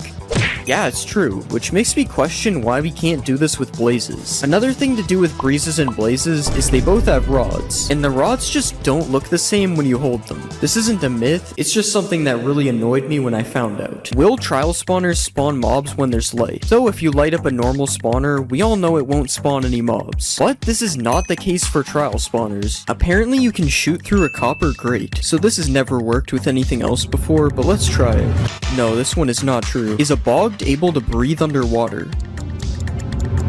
Yeah, I don't think this guy's gonna drown anytime soon, so this is true. Is there hidden rooms in the new trial chambers? So I actually already know this one is true, because I found these in my build hacks video that I made for 1.21. Can I wear a heavy core on my head? So the heavy core does kind of look like a mob head, but unfortunately you are not able to wear it as a hat. This is false. Apparently the ender pearl has a new sound. Yeah, I'm pretty sure it didn't make any sound before, so this is true. Will an armadillo die in a snow biome? Let's just place our armadillo here. No, it doesn't seem like it. I think he's chilling, literally. There is a new setting to disable the splash text on the title screen. Yeah, this is true, and I honestly don't know why. Like, why would you want to do this? Is there a new bat texture in Minecraft 1.21? Yes, there is a new bat. Apparently, if you drop a totem of undying on the ground and land on it, you will live. Alright, so we got our totem here, and let's just drop it all the way down. And let's just fall down on top of the totem. Oh my god, that actually worked. What? Apparently you can MLG into a cauldron. Alright, let's just go up on top of the cauldron, and we'll fall all the way down. And no, this one does not work. I still would have died. Apparently naming a rabbit Toast changes his skin. So let's just get our Toast name tag, and we'll place a rabbit like this, and let's just name him.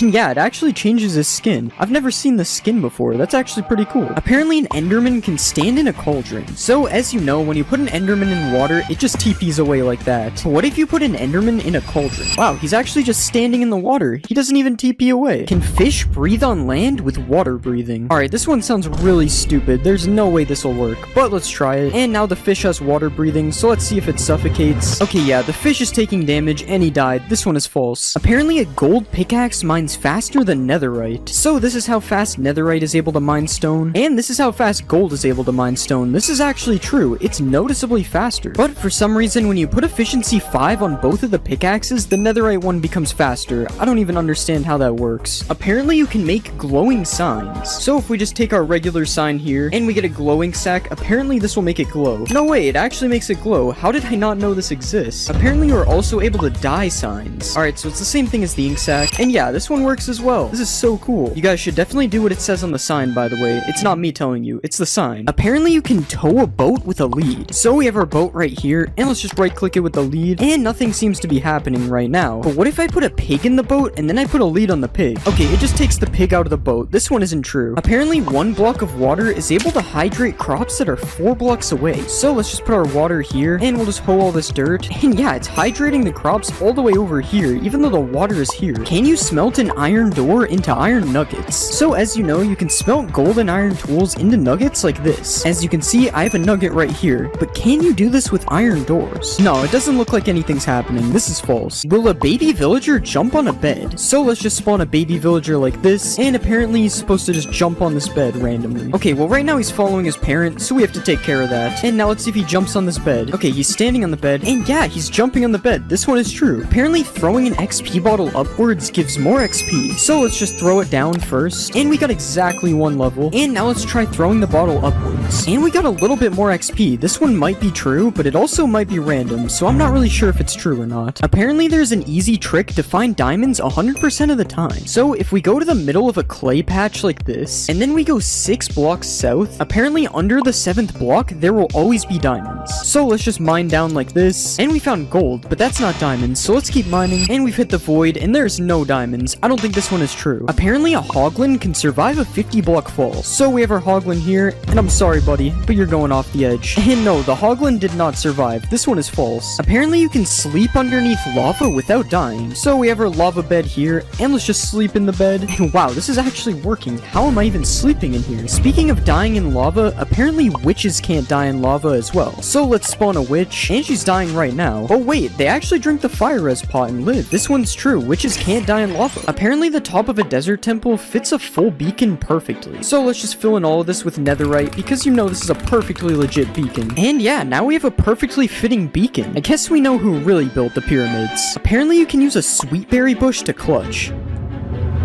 And yeah, this one is true. I took no damage. Apparently a shield can block splash potions. So let's put a harmful potion in this dispenser, and let's just hold our shield out like this.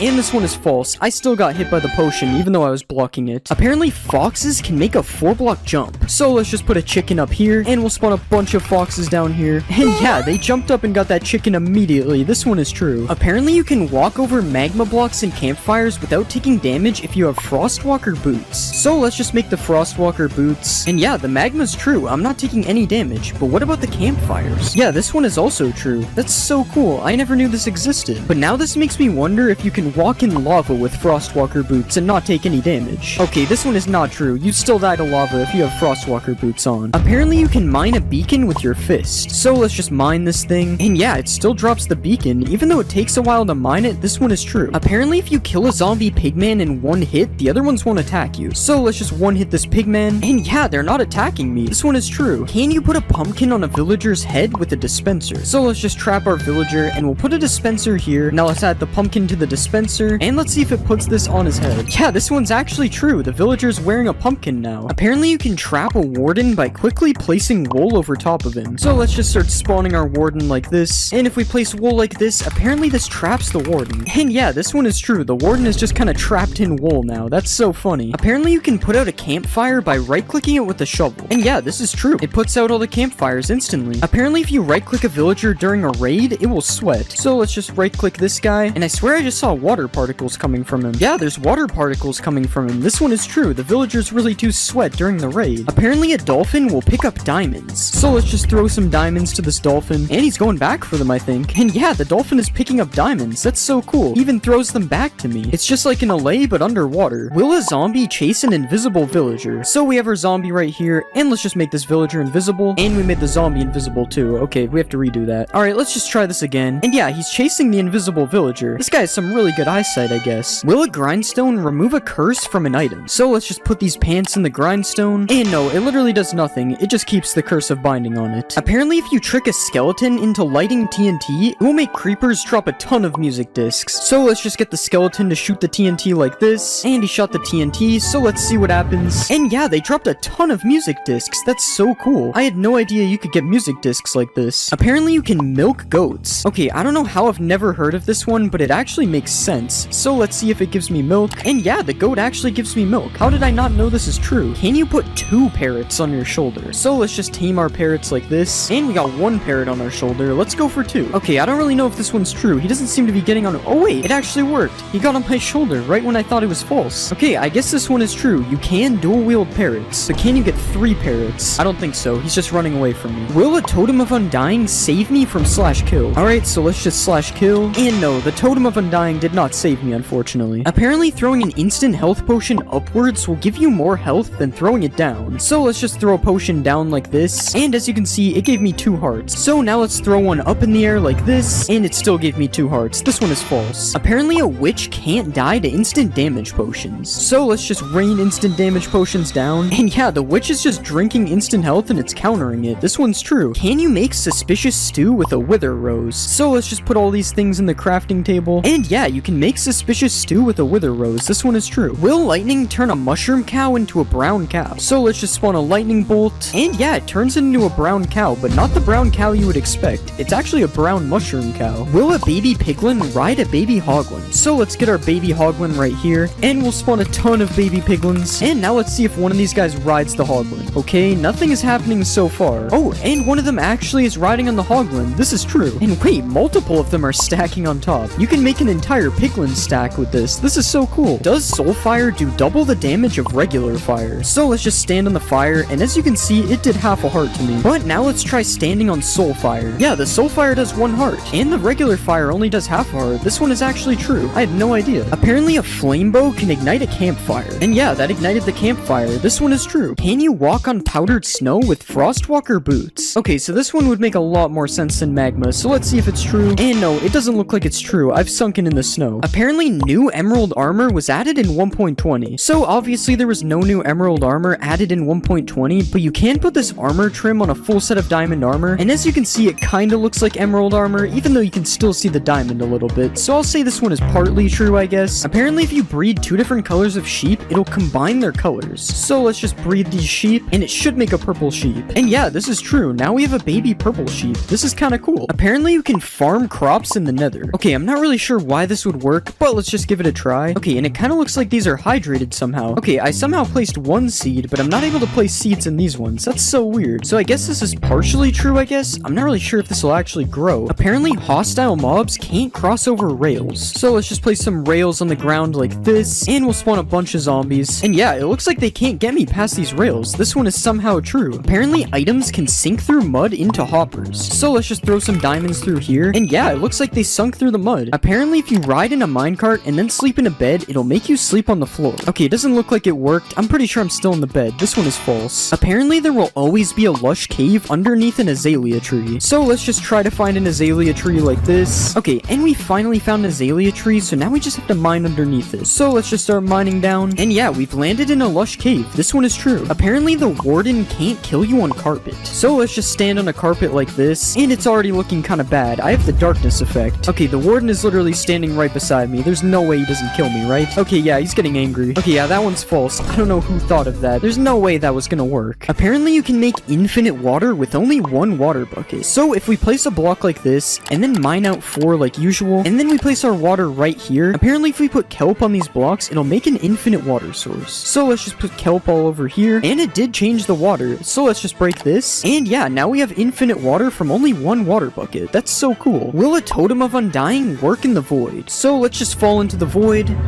And no, the Totem of Undying does not work in the void, unfortunately. Apparently, iron golems don't take fall damage. So let's just push this guy off, and let's see if he takes fall damage. No, he actually didn't take fall damage. This one is true. I guess that's what happens when you're made of iron. You're just invincible. Can you mine lapis ore with a stone pickaxe? So we have regular lapis, and let's just break it with a stone pick. And yeah, it actually dropped the lapis. This is true. But now, can you break deep slate lapis with a stone pick as well? Yeah, this one also works. I guess you only need a stone pick to collect lapis. Is a diamond and a turtle egg the same texture? So we have our diamond right here, and we also have our turtle egg. And yeah, I can actually kind of see the similarities. Like, they have the exact same shape, and the shading is kind of the same as well. I don't know, let me know if you think these are the same texture or not in the comments. I'm pretty sure that they are. Apparently, if you dig straight down at your world spawn, there will always be diamonds. So let's just start digging straight down from where we spawn, and there was no sign of diamonds anywhere. This one is unfortunately false. Can you survive a fall by landing on a watermelon? So the logic behind this one is because it has water in the name. And no, it's not true. It was pretty obvious it isn't true, to be fair. Apparently you can run over a 1 block gap. So let's just get a running start from back here.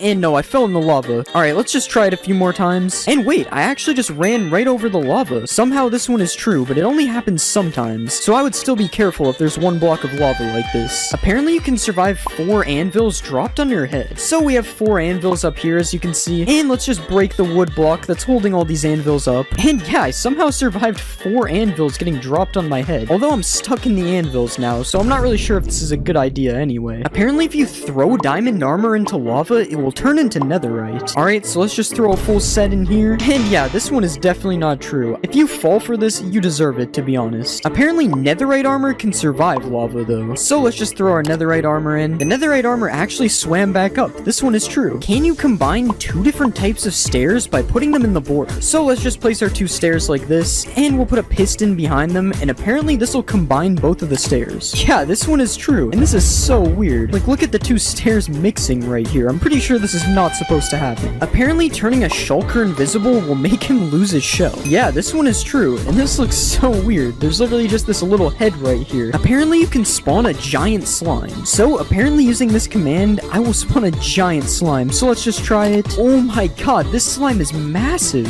Yeah, this one is definitely true. I would not want to run into this slime in my world. This guy is huge. And along with a giant slime, apparently you can spawn a giant magma cube as well. And yeah, it literally works the same as the slime, and I actually have no idea where he just went. He just flew away. Like, look when he jumps, he just completely disappears. This one is definitely true. Do zombie pigmen crush turtle eggs? So we have our zombie pigmen here, and yeah, they're literally just crushing the turtle eggs. That's kind of mean. I don't know why they would do that. Will a skeleton turn to a stray if you trap it in powdered snow? Okay, he's shaking, and yeah, he turned into a stray. This one is true. Are you able to turn the wither invisible? Alright, let's splash him with invis, and no, we can still see the wither. And honestly, that's kind of good. The wither would be absolutely terrifying if you could make him invisible. If you smelt a wet sponge and you put a bucket underneath, apparently it'll fill the bucket with water. Yeah, this one is actually true. I guess if you need water and you only have a wet sponge, this is a good way to do it. Can you put a shulker box into a shulker box? Nope, you cannot. I'm clicking, as you can see, and nothing is happening. This one is false. Apparently you can mine a dragon egg if you put it underwater. Okay, so as you know, you can't normally mine a dragon egg, so let's see if this works. Okay, no, the dragon egg just teleports away. This one isn't true. If you throw a trident with loyalty on it, and then you fill your inventory, apparently it'll chase you. So let's just throw our trident really far away like this, and now let's fill our entire inventory up quickly, and apparently the trident will just chase us, and yeah, the trident is just flying around me. This is so weird. Look at what it does when I stand still. This is so funny. Apparently you can't blow up a nether star, so let's just light this TNT, and yeah, this one is true. The nether star just flew away, but it didn't explode. Will lightning turn a red mushroom into a brown mushroom, similar to how it does that with the cows? Alright, let's just summon a lightning bolt, and no, this one isn't true. The mushroom is still red. Will looting work if the sword is in your offhand? So let's just put this sword right here, and we'll hold out another sword, and let's kill the mushroom cows with our diamond sword instead. Alright, that one just dropped 2 beef and 1 leather. What about this guy? Alright, 1 beef and 1 leather. I don't think it's true. Looting would give way more. Apparently if you type excited ZE into the crafting table, it changes your language. And yeah, wait, everything is completely different. I'm pretty sure it changed my game to pirate language. What is this? Can a blaze light a campfire? So let's just get this blaze to shoot at us. Okay, yeah, he hit the campfire and it actually lit it up. This one is true. Apparently you can infinitely tower with powdered snow buckets. So if we place one like this, and then we stand on the top, and then we place another, we can grab the first bucket from the bottom, and then build up like this, and then we can just keep doing this. And as you can see, this is true. You're able to infinitely tower with powdered snow. This is kind of cool. Apparently there's a game rule that will completely disable the warden from spawning. And yeah, this is true. There's a game rule called do warden spawning, and if you set it to false, the warden will no longer be able to spawn in your world. Can a bee survive a hit from the warden? Alright, I honestly have no idea how this one would be true. I mean, how is a bee gonna survive an entire warden? Okay, it looks like the warden's found him. Oh, and he's getting angry. And no, the bee did not survive a hit from the warden. This one is false. Will a camel protect you from taking damage from a ravager? So let's saddle up our camel, and we'll just go in survival like this. And no, this one is not true. I'm still being hit by the ravager. If you jump on a cactus, you can jump 2 blocks high. Alright, so we've placed our cactus in our 2-block jump, and I'm assuming I just have to do this, and hopefully I'll be able to jump 2 blocks. Alright, I don't really know about this one, but I'm pretty sure that this works with fire, so let's just keep trying it. Come on, surely it'll let me jump 2 blocks. I don't know, maybe I'm just bad, but I'm gonna have to say this one is false. It's not working for me. Apparently Skulk can't spread in water. So we have our Skulk catalysts right here, and let's kill this skeleton, and as you can see, the Skulk spreads, but apparently if there's water here, it won't spread, so we have to try this. Alright, let's just place water all over the Skulk, and we'll put down another skeleton. And this one's not true. I'm pretty sure I saw it spread. Yeah, this one isn't true. It's spreading underwater. Apparently, if you give an Allay an item, it can't explode. So we have our Allay right here, and we'll give him a diamond. And now let's place a ton of TNT all over the place. And we'll just put some diamonds here so we can go get them. And we'll light the TNT.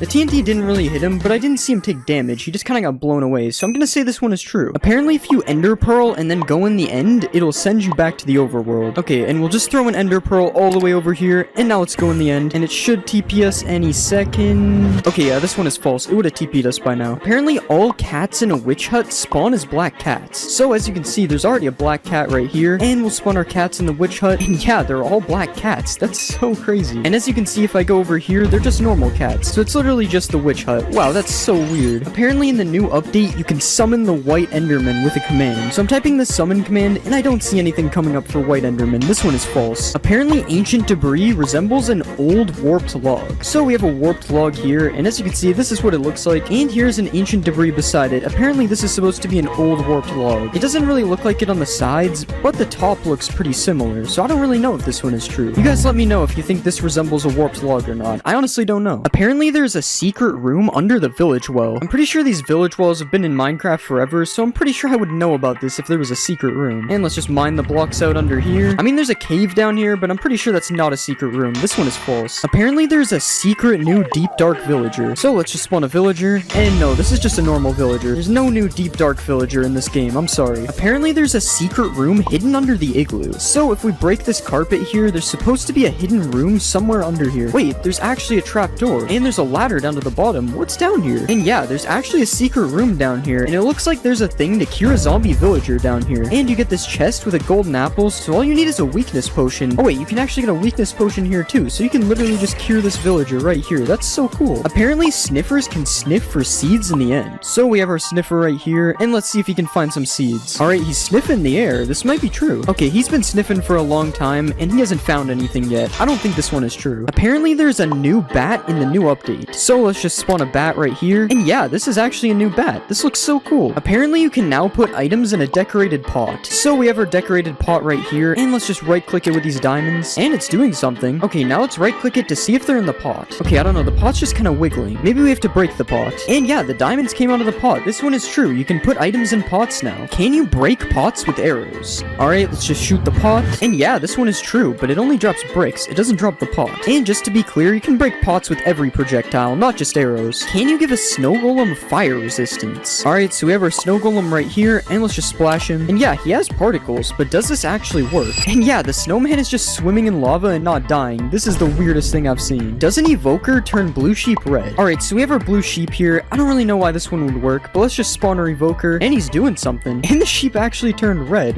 What? Why doesn't this guy like blue sheep? Can you survive a 50 block fall with feather falling 4 boots? So let's just put feather falling on the boots, and now let's just fall down this 50 block platform. And no, I died. Apparently putting a pumpkin on your head stops endermen from attacking you completely. So we have our enderman right here, and let's just put a pumpkin on our head, and now let's fight the enderman. Okay, yeah, he's hitting me. This one is definitely not true. The enderman still attacks you when you have a pumpkin on your head. It's only good for looking at them. Apparently you need silk touch to mine a chiseled bookshelf. Okay, so we have a silk touch axe and a regular axe. Wait, it actually doesn't mine with the regular axe, and it mines with silk touch. Why is that a thing? I'm assuming that's a glitch, because that's really weird. Can a sniffer egg float? Yeah, it can float. Is there something the sniffers are hiding from us? Wait, will the egg hatch in the air? Okay, yeah, it does. I'm sorry, Snifflet. I didn't know it would work. Can the new mobs go upside down? Okay, so we have a Dinnerbone name tag, and yeah, it works for a sniffer, and it also works for a camel. This looks so weird. Can you breed bees with the new pink petals? Yeah, you can, but the only reason this works is because they're a flower. Can you put a baby sniffer in a boat? So we already tried with a big sniffer and it didn't work, but yeah, it works on a baby sniffer. This is true. Wait, maybe you can grow the sniffer in the boat. No, never mind. It just gets teleported out. Another mob that can't fit in a boat is a camel. But yeah, it also fits in a boat as a baby, although the same thing happens when you grow it, unfortunately. Can you bounce off of a slime? So obviously you can bounce off a slime block like this, but does it work on a slime? No, it doesn't work, but I don't understand why. They are both made from slime balls. Does string make lava quiet? So I turned subtitles on, and right now you can see the lava sound is being made. So let's put some string on the top, and yeah, for some reason the lava sound is gone. That's so weird. Can you shoot through a bamboo trapdoor? No, you can't. The giant hole isn't real kill, I guess. What about a cherry trapdoor? Yeah, if the bamboo one didn't work, there's no way that one was working. Striking a villager with lightning makes it a witch. Yeah, this one is true, and it really makes me wonder what striking a person with lightning does. Do parrots dance when you play music? Yeah, wait, they're going crazy. Unfortunately, this doesn't work when they're on your shoulder, though. Does Frostwalker work on armor stands? So let's just make this device real quick. And yeah, it turns all the water to ice. That's so cool. Oh, and I also just noticed that ice has a melting animation. I've never seen that before. Can you light 2 end portals at the same time? No, only one of the portals lights, but I don't really know when you would need this anyway. Can TNT boost an ender pearl? Okay, I don't think that's how you're supposed to do it. Yeah, I don't know if it made it go any further, but it definitely got boosted. Do frogs eat silverfish? No, it doesn't look like they eat these guys. This one is false. Can you hoe dirt on top of a chest to open it? So we have dirt, and we have a chest. And as you can see, it can't be opened. And yeah, hoeing the dirt makes it open. This one is true. Can piglins use a totem of undying? Here you go, man. Take the shiny object. I think it has to be a baby, because the big ones are already holding something. And yeah, it actually works. The baby survives with a totem. You can light a campfire by setting yourself on fire. Alright, as you already know, don't try this at home. No, it doesn't work. I set myself on fire for nothing. Can you jump 9 blocks with these 3 potions? So we have speed, slow falling, and jump boost. And yeah, it works. I jumped 9 blocks. Apparently mobs can't climb azalea leaves, so I am able to climb these leaves just fine. But yeah, the stupid zombies can't get in. This one is true. Apparently 2 wardens can't kill a witch. So let's put a witch in a cage like this. And yeah, the wardens attack the witch, but it never dies because of its potions. It's true. Can you put powdered snow inside leaves? So everyone knows you can waterlog leaves like this, but what about powdered snow logging? No, you can't. It's false. Can a zombie piglin spawn riding a strider? So let's just spawn a bunch of striders. Yeah, it's true, and he even has a fishing rod thing to control them as well. Can you trap animals with trapdoors? So if we put a bunch of trapdoors like this, and then spawn some sheep inside, they shouldn't be able to escape. Yeah, they can't follow me. I guess we know why they're called trapdoors now. Does reinforced deep slate protect you from the warden? Okay, so I already have darkness. This isn't looking good. Okay, yeah, he hit me. This one is not true. You can run underwater with mud. This one sounds stupid, but yeah, it's true. Allays drop items on note blocks. Okay, so if we give him a diamond and then throw some diamonds over here, he should drop them on this note block. Yeah, it actually works. That's so cool. Can a dog survive a hit from the warden? So in order for this to work, I have to tame him. And yeah, it's true. The dog survives a hit. Can you make an iron golem underwater? No, you can't. What about a snow golem? Okay, yeah, the snow golem works, but I don't think he's making it out of the water. What about a wither? Yeah, this one is definitely not possible. I can't even place the heads. Do ocelots attack chickens? This one is kind of weird, but it's true. Oh, and they even sneak up on the chickens when they are really far away. That's kind of cool. Apparently a dog's tail shows how much health it has. So as you can see, his tail is all the way up. Now let's do some animal cruelty. And yeah, his tail is all the way back down. And you can even see that I healed him and his tail went back up. This is true. Can fish live in mangrove roots? Okay, that one didn't work. But yeah, it works when I click on the bottom. He's inside of the mangrove roots. Do pumpkin stems always face west? So if I place one pumpkin down, it's kind of facing west. It's more northwest though. And yeah, each one of the stems faces the same direction. This one is true. What about sunflowers? Do sunflowers always face the sun when you place them? So it looks like they're facing the sun right now, but let's try moving the sun. And no, they still face the same way. This one is false. Can you use eggs to break leads? Yes, you can, and this works with pretty much any projectile except for fishing rods. For some reason, they just do this. Apparently, bats don't drop XP. Alright, let's try to kill this guy with a bow.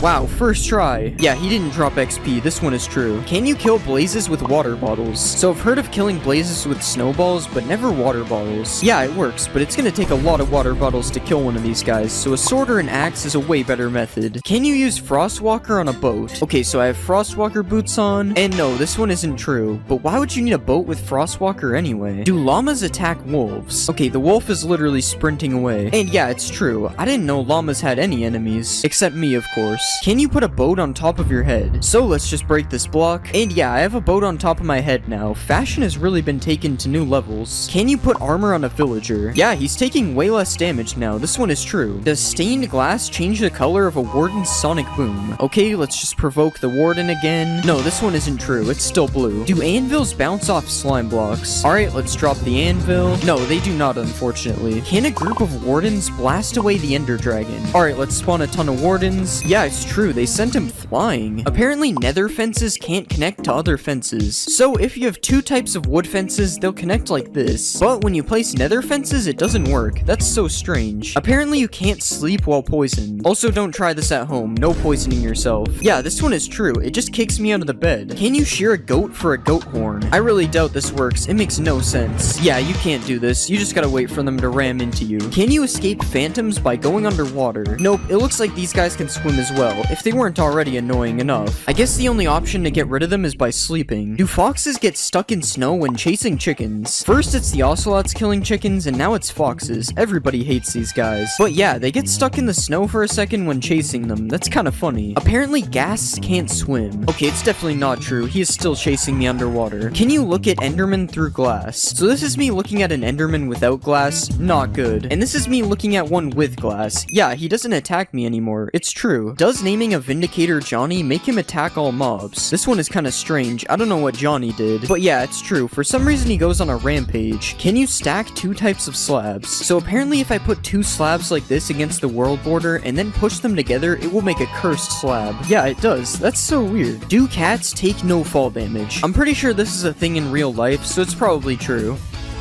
Yeah, it's true. He just eats that fall. Will tadpoles follow you if you hold a slime ball? So we know that this works with frogs, and yeah, it also works with tadpoles. This one is true. Can a warden survive a max height fall?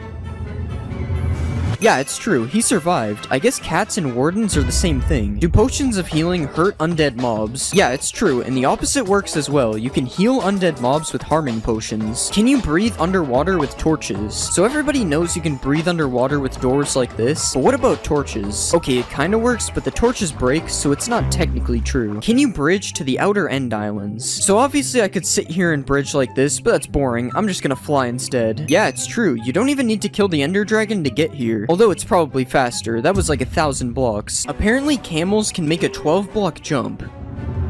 Yeah, it's true. They need this guy in the NBA. But now let's see if a camel can protect you from the Ender Dragon. This is kind of a weird situation. How would a camel even get to the end? But yeah, it actually works, but it's not looking good for my camel. Are beehives more common in Cherry Grove biomes? Okay, there's literally 3 of them right here. It's definitely true. Does weakness stop you from being able to attack mobs? Okay, so I can still attack mobs when I have weakness, but when I punch the mobs, it doesn't work. So this one is kind of true. Apparently you can't attack a camel's head. This one seems kind of weird. I'm sorry, camel, if this doesn't work. Oh, it's actually true. How is this possible? Can you put armor trims on an elytra? No, you cannot. What about armor trims on a turtle shell? You actually can, and this thing looks really cool. I'm definitely gonna start wearing turtle helmets. Can you breed camels with cactuses? Alright, let's just feed them both some sharp objects. And yeah, somehow this one actually works. Do all camels run the same speed? So everyone knows that each horse moves at a different speed, but does this also work for camels? Okay, it's been 10 seconds and he made it here. Now it's time to try a different camel. Okay, it's the exact same speed. This one isn't true. Using the seed sniffer spawns you near a ruin with a sniffer egg in it. Okay, we got an ocean, but it's not a warm ocean. This one is false. Do hanging signs fit less text than a regular sign? So there's 60 characters on a regular sign, and there's only 40 characters on a hanging sign. This one is true. Is there a secret room in a desert well? No, it doesn't look like it. What about in a jungle temple? I mean, yeah, there's a hidden room, but it wasn't added in 1.20, so I'm gonna say this is false. Can you shoot projectiles through a nether portal? Okay, it doesn't seem to have gone through, but let's check. There's no way to really tell. We need a wall.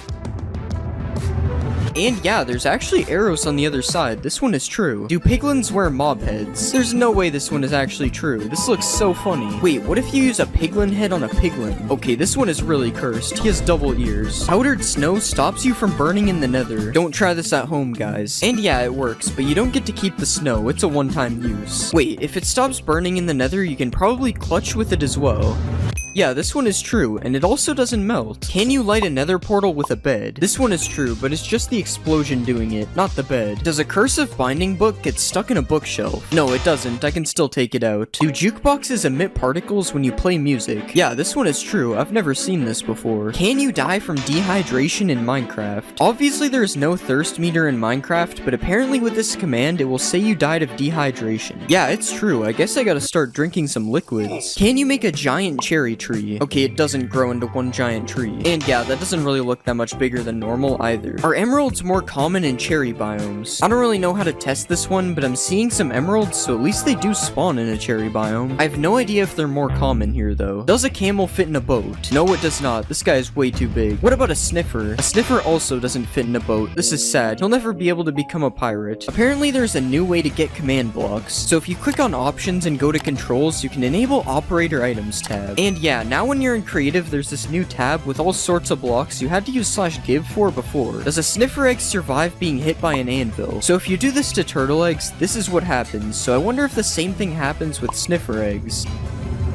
Yeah, the sniffer egg somehow survives, that's insane, but the anvil doesn't drop this time. What about TNT? Okay, it's not that strong, RIP Snifflets. Does waterlogging a skulk shrieker stop it from making noise? Yeah, it's not making noise. I wonder if this also stops the warden from spawning. No, it does not. Does killing an elder guardian drop an armor trim? Okay, nothing so far. And yeah, tied armor trim. These guys can also drop fish, which is kind of weird. I don't think they are fish. Is there a hidden gold block in the new trail ruin structure? Okay, so I definitely meant to do what just happened, and I don't really see any gold blocks here. I'm gonna say it's false. Do diamonds spawn under the middle of trail ruins? Okay, so this looks like the center. Let's dig down. There's no diamonds, it's false. Everyone knows you can name a sheep Jeb and it turns rainbow, but does this work for a sniffer? No, it doesn't. What about naming a camel? No, this one also doesn't work. I guess we're stuck with regular mobs. Can piglins open doors? Wait, they actually can. That's so cool. Can you break bamboo blocks faster with a sword? Okay, so this is with a fist, and this is with a sword. I don't think it's any different. Apparently, XP bottles can make a block of redstone or glow. Yeah, it's actually glowing, and that's a lot of particles. You can also just do this by right-clicking it though. The XP bottles don't really matter. Apparently there is blue magma in Minecraft 1.20. Oh my god, there actually is. No way. It's definitely not fake. Do torch flowers emit light just like torches? Oh wait, I probably need to turn off full bright. No, it's still really dark in here. The torch doesn't mean anything. Can you use a brush on a dragon egg? So when you right click a dragon egg, normally it teleports away. But what if you use a brush? No, it still teleports away. I guess you can't clean your dragon eggs. Can you put armor trims on horse armor? No, unfortunately you can't give your horse some drip. If you put a flower into a crafting space, it turns into a single color of dye, but apparently you can craft a pitcher plant into 2 dyes. Yeah, this is true. I guess the flower is just so big it gives you 2 dyes instead. Is rain invisible through black glass? So this is what rain looks like through regular glass. You can still see it. And this is what it looks like with black glass. This one is true. I wonder if it also works on snow. Yeah, it does. Can you dye the highlighted part on the new decorated pot? No, it's still yellow. This one isn't true. Is there a new bamboo village in the jungle biome? Okay, so when I use /locate, I'm not really seeing anything that would be a bamboo village. And I'm also not seeing anything in this jungle. This one is probably false. Can you smelt netherite armor and tools into netherite scraps? So everyone knows you can do this with gold and iron armor and tools, but it doesn't seem to be working with netherite armor or tools, so it's false. I don't see why you would ever need to do this anyways, so that's probably why. Can you dry a wet sponge using a campfire? Okay, so you can't place the sponge on the campfire, so this is already not looking good. Yeah, the steak is cooked and the sponge is still wet. I don't think it's true. Is there a new cherry dimension in 1.20? Yeah, I think it's kind of obvious that this one isn't true. Wait, never mind guys, 100% real cherry dimension. Apparently sniffers can't drown because their eggs come from the water. Okay, he's sniffing the water. Maybe this one is true. Never mind, this is definitely not true. I'm also not gonna help him out of the water. I'm a hater. You can plant mangrove trees underwater. So if you place a regular sapling here, it just breaks. But yeah, the mangrove propagule can be placed underwater. Are phantoms afraid of cats? So let's place a bunch of phantoms down, and now we'll get some cats. And yeah, the phantoms don't seem to be attacking me. Also, this noise is terrifying. What is that? Can you clutch on a sniffer? So these guys look kind of soft, so hopefully this works. Okay, it definitely doesn't work. This is false. Can you put horse armor on a camel? No, you can't. And even if you could, you wouldn't be able to use the saddle, so it would suck anyway. Are villagers able to sleep in the nether? Yeah, this one is true. These guys somehow don't make the bed explode. Whoops, I didn't think that would happen. Apparently, the warden isn't actually blind. So in spectator mode, you can see what any mob sees by left-clicking on it, and that includes the warden, who is definitely able to see from what I'm seeing. Apparently, you can't name a mob name tag. Yeah, so you can't even name a name tag, but you can do it like this, so I guess it's false? Oh wait, I actually just found a way to do it technically. Does a potion of luck change the loot inside a chest? So this is the loot in the chest right now, and now I have the luck effect. And it's the same loot in the chest. This is false. You can make a minecart that infinitely moves. So apparently if you stack a bunch of minecarts in each other, they will never stop moving. Yeah, this one is true, and it's also really weird. Why does this work? Apparently a camel can survive a 50-block fall. Sorry man, I gotta do this. It's actually true, it somehow lived, but now can I survive the fall while riding a camel? Okay, this one isn't true. The camel did not absorb my fall. Can a camel prevent you from being hit by mobs? This one is true. They're not hitting me. But I'm curious if this also works on the warden. Okay, it actually doesn't look like he can hit me. Wow, the warden's getting a little close. Naming your seed Cherry Blossom spawns you in a Cherry Blossom biome. It's true, but it's the smallest Cherry Blossom biome I've ever seen. Are all sheep pink in a Cherry Blossom biome? This one isn't true, but let's just pretend it is. It looks a lot better this way. Can you undye leather armor using a cauldron? Wow, this one is actually true. And you can also dye wool that is already dyed. This one is true as well, and you can do it with every colorable item, just to be clear. Apparently you can swap your elytra out without opening your inventory. This one is true, but you better carry a water bucket with you just in case. Does a bamboo raft move faster than a regular boat? So this is me riding both of the boats. It doesn't look like the bamboo one is any faster. This is false. Can you clutch on a camel? You can clutch on a horse, so this should be possible. As long as I don't mess this up, of course.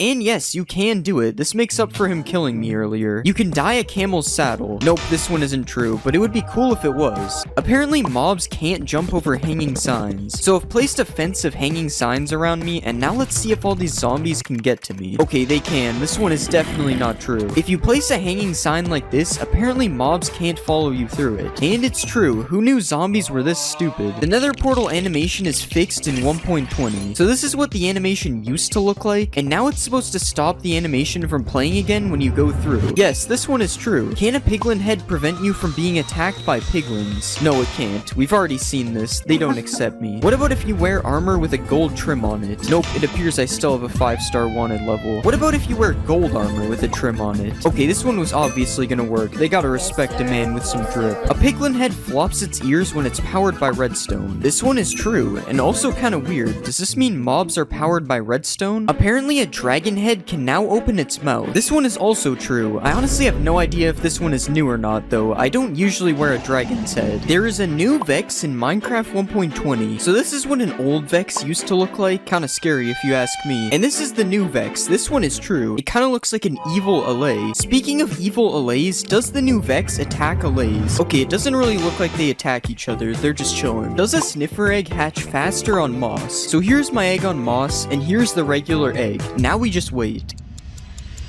And yeah, this one is true. The egg on moss hatched way faster. You can make a sniffer carpet. This is actually just from my build hacks video. It's not really a myth. No sniffers were harmed in the making of... No, actually they were. I'm not gonna lie. Can you ride a sniffer? So my right click says you can't, but this command says I can. But since you can't do it without cheats, I'm going to say it's false. You can heal camels with cactuses. I can't imagine this one is true because of what I'm seeing right now. Okay, never mind. He somehow eats that. That's true. You are able to sprint on camels. This one is true, but you might not notice it if you use toggle sprint since it just sprints by default. Can sniffers dig for seeds in the nether? He's sniffing the air. I wonder what he's got a hold of. Okay, just ignore that. I don't know how that got here. Yeah, this one is false. He isn't digging for anything. Apparently there is a new built-in resource pack. Yes, there is high contrast mode, but all it really does is edit the UI and nothing else changes. Jukeboxes can emit a redstone signal. Let's just pick out some quality music here. Yep, this one is true, and I may have also summoned Herobrine. If you punch a decorated pot, it won't break. Yes, this one is true. It just drops the pot instead of the shards. And speaking of shards, can you copy them like an armor template? No, this one unfortunately isn't true. You're gonna have to find these manually. Are you able to craft a plain pot using just bricks? Okay, it's a good thing I'm bricked up for this myth. Yes, this one is true. I now have a lot of plain pots. Apparently you can get the ward armor trim for killing the warden. Okay, this is taking way too long. I'm just using the command. No, he still drops the skulk thing, whatever it is. The new damage looks like bedrock. Yeah, this is true, unfortunately. I don't really like how this looks. Also, you can apparently change the amount of shake when you get hit. Okay, this one is also true, and this looks even weirder, honestly. It kind of looks like I'm in Spectator. Can you get apples from a cherry wood tree? Okay, so far this one isn't looking good. Yeah, I broke all the leaves on the tree and not a single apple. This one is false. Apparently you can now edit signs. Okay, yeah, I already knew this one was true, and along with editing signs, you are also able to write on the back of them. And you can right click them with a honeycomb, and it makes it so you can't edit them anymore. That one I actually didn't know. That's pretty interesting. Do chiseled bookshelves increase enchantment levels? Okay, so we have filled them all with books. Now let's see if it increases the levels. Nope, this one isn't true. Can you fill chiseled bookshelves using hoppers? Yes, you can do this, and apparently you can also put plants in pots using hoppers. Okay, I don't think it's true. There's a new Cherry Blossom Villager variant. No, there isn't, which means there probably isn't a Cherry Blossom Village either. But it would definitely be cool if they added one, because this biome is a little boring. Can you use Silk Touch to mine suspicious blocks? Okay, so we tried it on gravel and it didn't work, and it also doesn't work on sand. This is false. Apparently there is a new potion of luck in Minecraft. There actually is a potion of luck. When applied, +1 luck. I don't really know what that means, but hopefully it doesn't turn me into a leprechaun. Can you transport pets on a camel? So I don't really know how you would do this. I'm assuming my dog would just get on the camel, and it isn't. So this one is false. Are you able to swim on a camel? Okay, it's kind of working, but he's sinking slowly, and yeah, it kicked me off. I want to say this one is false, but it's also kind of true, because he can swim for a second, so I don't know. If you put a mob head above a note block, it will play a sound from that mob. Yeah, this one is true, and it works for every mob, including the skeleton. That was definitely real. Another thing you can apparently do is optimize your world. Yeah, this one is true, but I don't really know what it does. I think it's supposed to be for older worlds, because it didn't really seem to do anything. Can a sniffer survive a hit from the warden? Okay, so we have our sniffer and our warden. We just gotta wait for this guy to find him. He's kinda blind. Okay, the sniffer died in one hit. This one isn't true. But what about a camel? Can a camel survive a warden? We just gotta wait for this again. Oh, and it actually worked. A camel can survive one hit from the warden. Camels really are just built different. Does spawning a cow in a cherry blossom biome make it a mulip? No, it does not. Is there a secret room in the desert temple? Yes, there actually is in the back corner, and this is what it looks like. Are there new potions in Minecraft? So the potions aren't new, but all the colors are changed, and I'm honestly not a fan of this. Like, why is night vision green? Who did this? You no longer have to spam place paintings. Yeah, all the paintings are now selectable by their variant, so now it's a lot easier to get which one you want. This isn't really a thing in survival though, so you're still stuck spam placing them if that's the case. Is the bundle in Minecraft 1.20? There is still no bundle in the creative inventory, but you can still give it to yourself with a command. I wonder when they will finally add this thing. Apparently hanging signs don't break when you break their supporting block. Yeah, this one is true. How is this even possible? This is definitely an illegal building technique. Apparently armor stands now have arms. Okay, so the logic behind this one is that it has arms in a smithing table. But no, the armor stand doesn't have arms. Does landing on a sniffer egg break it? No, either the sniffer egg is really strong or I'm not heavy enough. It's probably the first one. Can you ride a baby camel? No, you can't, unfortunately. But can you put chests on a camel? You also can't do this, but you'd think a mob this strong would be able to do that. Apparently frogs follow you if you hold slime balls. Okay, so I don't think this one is 1.20 related, and I also can't even tell if it's true. Yeah, it's probably true. He seems to be following me. There is a new way to change your GUI scale. Apparently if you hold control and scroll at the same time, it changes your GUI scale. Okay, so nothing is happening right now, but what if we try it in the options menu? Now it's working. Yeah, this one is true, but you're already in the options menu, so it's not really that cool. Apparently harming potions ignore armor. So that did 5.5 hearts. Now let's put armor on. Yeah, it did the same amount of damage. I guess armor is just useless. Apparently you can trap and kill the warden with powdered snow. Alright, he's trapped. And it's working, he's dying. Okay, this is kind of sad. I'm gonna help him out. Apparently you can repair an iron golem. Oh, I can't hurt this one. Sorry, bro. Wait, it actually repairs him. I almost certainly thought this one was fake. It sounds so stupid. Apparently you can sleep underwater. Let's just make it night. Wait, how does this work? Bro, I'm amphibious or something. What? You can make a 2-block jump with a bubble column. I'm going higher, but it's not 2 blocks. Oh, you have to run at it for it to work. And it's actually pretty consistent when you have the timing. Hitting a mob through fire sets the mob on fire. Nope. Pretty sure I would have known about this if it was true. You can shoot fire arrows through the bottom of a lava cauldron. Wait, it works. You just have to angle it right. This is sick. As you know, you can block a beacon by placing a block above it, but apparently the beacon's beam can go through bedrock. Here it is with stone. As you can see, it blocks it. Now we'll try bedrock. What? I guess stone is stronger than bedrock now. That's so weird. Reinforced deep slate drops with silk touch. This is gonna take a while. I better not be getting trolled. We're almost there, and it did nothing. Nice. Apparently you can put thorns on an armor stand. So I have a full set of thorns 3 armor. Let's put it on the stand. No, I'm not taking any damage. I kinda wish this one was true though, it would be cool. Prismarine blocks change colors. Alright, time to stare at a block. It actually looks like it's changing. I think this is true. Yeah, there's actually a huge difference between the two. Striders can protect you from baby zombies. Let's get on this guy, and we'll go survival. Yeah, they can't hit me. I'm invincible. No baby zombie can ever kill me again. Apparently you can light 2 portals inside of each other. Alright, we have a weird portal. Oh, that would have been so cool. Mojang, please add this in 1.20. We need double portals. Mobs can't kill you in sugarcane. Let's put some zombies and a skeleton. Now I will set my game mode. I don't think it worked. This would be cool if it was true though. You get more experience from fortune. So I have a default pickaxe and a fortune 3 pickaxe. No fortune gave me almost 10 levels.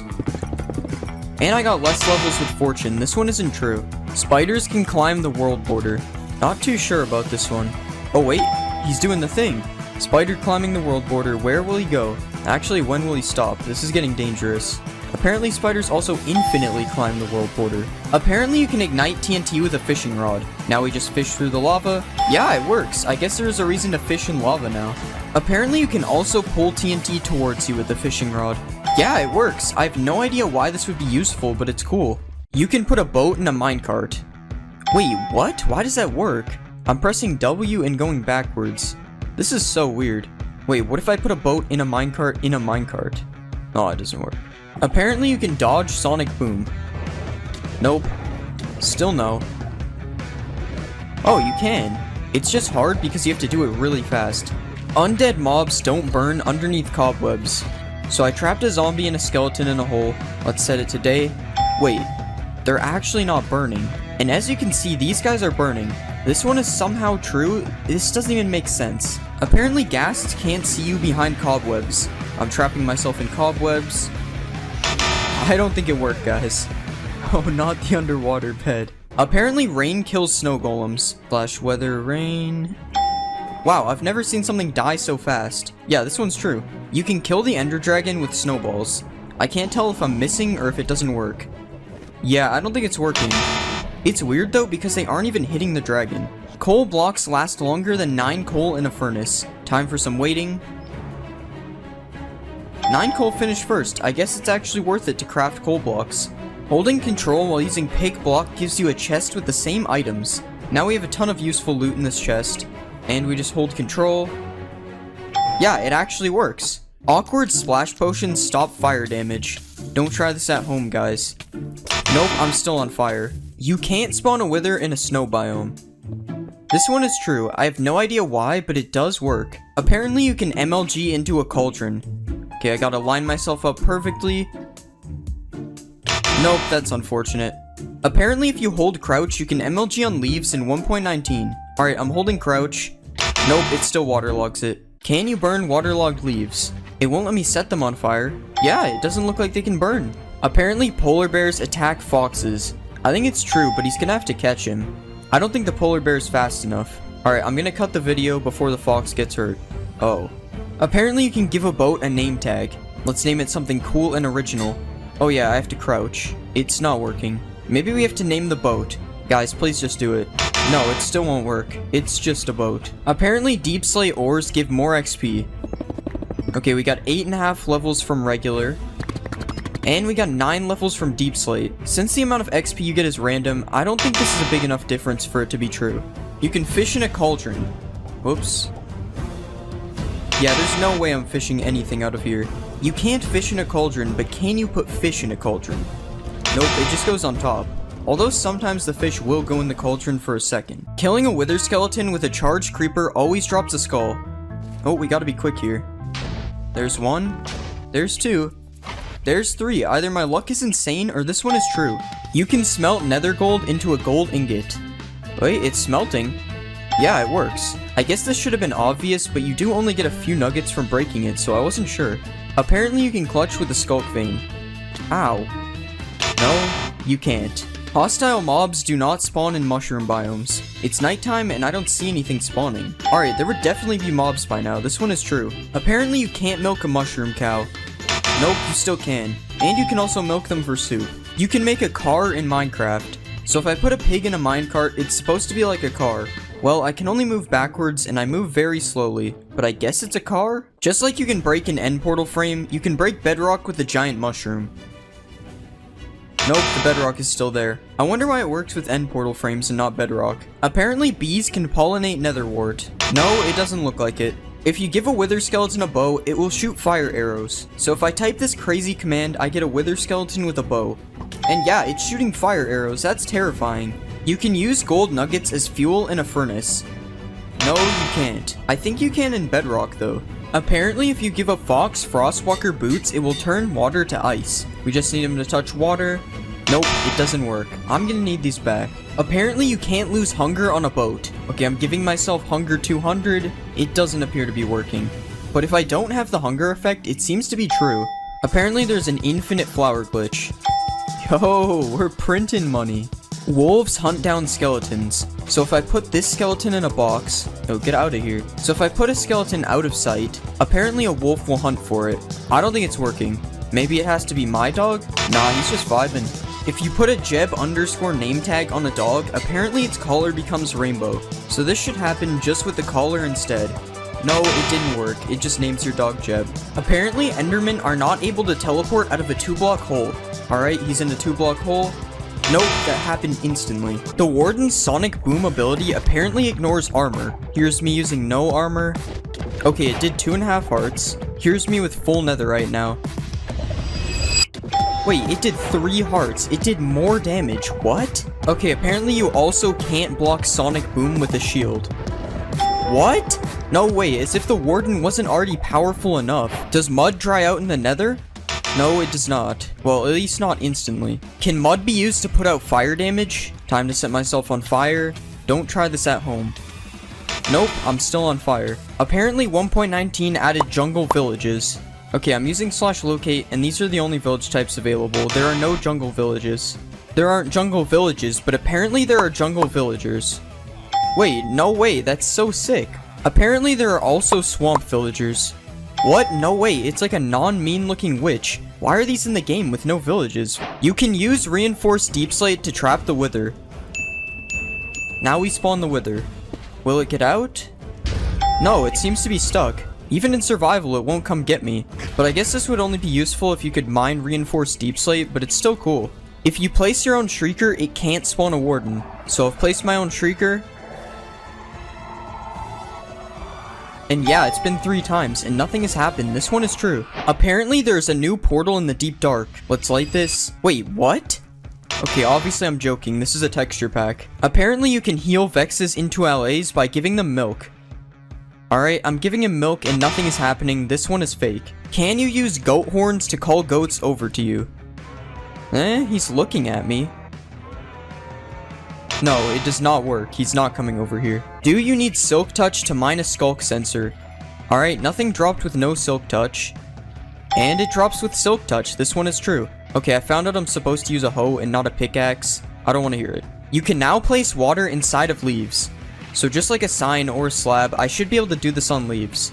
Yes, it works, and it doesn't even flow out either. That's so cool. Swift Sneak makes dive mining faster. So that was me mining without Swift Sneak. And yeah, I mean I move faster, but it doesn't make me mine any faster, so I would say this one isn't true. If you spawn a frog in a jungle, it becomes a poisonous frog. Alright, here's the smallest jungle ever. Spawning a frog. Nope, it does not seem to be poisonous. Apparently LAs can mine diamonds for you. So if I give an LA diamond ore, it's supposed to mine diamonds for me. Nope, this obviously wasn't going to work, but it can collect diamonds for you. If you listen to the new music disc in the deep dark, it spawns Herobrine. Okay, we have our jukebox and the music disc. Let's see. I don't really see anything around here. Oh my god! There's nothing. Herobrine was removed a long time ago, guys. Right? The new music disc can be used to light the portal in the deep dark. Nope, nothing's happening. And this disc is scary, I'm turning it off. You can't spawn a warden on the surface. Well, since you can't spawn a warden using your own shrieker, it's impossible for one to spawn on the surface. Frogs will eat magma cubes and drop a frog light. Oh, this one's true. Not these guys though, they're too big.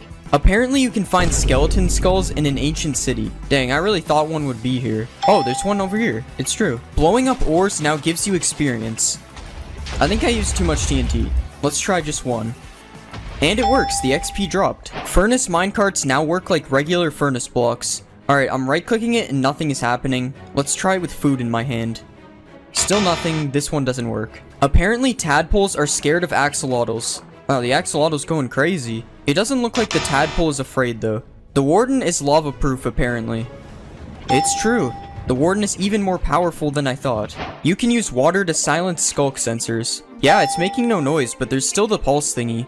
And as you can see, the redstone works, but it's making no sound. Apparently the Moo Bloom was added in 1.19. Oh guys, look, it's the Moo Bloom. No way, no way. Apparently mobs now spawn inside of nether portals. So I've built a portal on the nether roof, so they should have the best chance of spawning here. Okay, this one might be true, but it's going to take forever if it is. Can Alays use a totem of undying? We'll just put some lava. Nope, we'll put some lava. Wow, this guy's fast. Okay, we finally got him. And it worked. He used the totem to survive. That's crazy. You can place structures with the command in 1.19. Alright, slash structure doesn't work. Okay, it's slash place structure. And yeah, you can place any structure just like this. Just like this. Now you can beat the game in super flat. There are new secret paintings in 1.19. So you just do this command, and this should be a new painting. Yeah, it works. There are also 3 other new paintings you can get with this command. Apparently you sink in mud just like powdered snow. I don't appear to be sinking. It does lower you by like 0.1 of a block though. Using Riptide on a trident while riding a boat makes you go faster. Alright, let's get in a boat. Nope, I can't even use a trident in a boat. It doesn't even let me right click. The fletching table can now be used to make tipped arrows. Alright, I'm right clicking on it and nothing is happening. Let's try it in survival. Still nothing. Even with an arrow, it still doesn't work. This one isn't true. Apparently tropical fish spawn in mangrove swamps. I'm kind of lost in here. This biome is so cool. Oh wait, those are tropical fish, right? Yep, so it's true. Minecraft now apparently has directional audio. So you go to music and sounds, and yeah, there's directional audio. And as you can see, it works. Well, as you can hear, it works. Also, I'm not sure if you can hear it properly on the video, but I am confirming it works. Can you distract the warden with XP bottles? He does seem to be distracted by them, but it doesn't seem to work in survival. You can name locations with a banner. So you just name the banner, and then you right click with a map. That didn't work. Oh, so it has to be an existing map. Yeah, that's really cool actually. Apparently you can put a chest in a boat now. So if I right click this boat, nothing happens, but you can craft it. Now I have a chest on my boat, that's sick. You can find diamond armor in the ancient city. Nope. Nothing. There's iron armor. Still nothing. There it is, diamond leggings. Curse of binding, but it's still diamond. Oh, hello warden. Apparently you can spawn fireflies with a command. I'm using slash summon and there are no fireflies. There's a game rule to disable the warden. There actually is a command for it. And as you can see, no warden spawns. This is really cool. Well, if you're a baby. I mean, I would probably use it though. Apparently baby pandas can sneeze out a slime ball. We've got 1 million pandas here. I'm hearing them sneeze, but no slime balls. Okay, so apparently I have to spawn lazy pandas. Yeah, I've been waiting for a while and there are still no slime balls, so I don't know. You can use a book to spawn infinite dimensions. So all I have to do is throw the book in here. Nope, we're still in the nether. Okay, so this was actually from an April Fool's snapshot. I'm stupid. There's a secret redstone room under the ancient city. There is one. Okay, I already knew this, but maybe some people didn't, so here you go. Perfect place to get random redstone stuff. Apparently vines and glow lichen can be placed on soul sand, and it looks like you can. I have no idea why you couldn't do this before 1.19. Apparently walking on wool makes the skulk sensor not hear you. Yes, so this is one of the main features of the skulk sensor, and as you can see, it is true. Apparently there are alligators in 1.19. Of course there are alligators in 1.19, that's one of the main features. Apparently mangrove trees don't have saplings. Mangrove trees do not have saplings. You have to use these weird propagale things to grow them instead. Apparently the bundle has been added to 1.19, so there is no bundle in the creative menu, but I can give it to myself, but since there is still no way to obtain it, I would say this is false. Apparently minecarts with an attached block now stay together when you break them. Oh, it's actually true. I'm pretty sure this never used to exist, that's cool. Apparently you can use cheats in survival without enabling them. So as you saw, I made a world with cheats off. Yeah, it does nothing. I don't know why this would work. Apparently there's an advancement for killing a mob near a Sculk Catalyst. Let's just kill this guy quickly. Yeah, it spreads as the advancement. Apparently there's also an advancement for having every frog light in your inventory. Yep, there's also an advancement for that.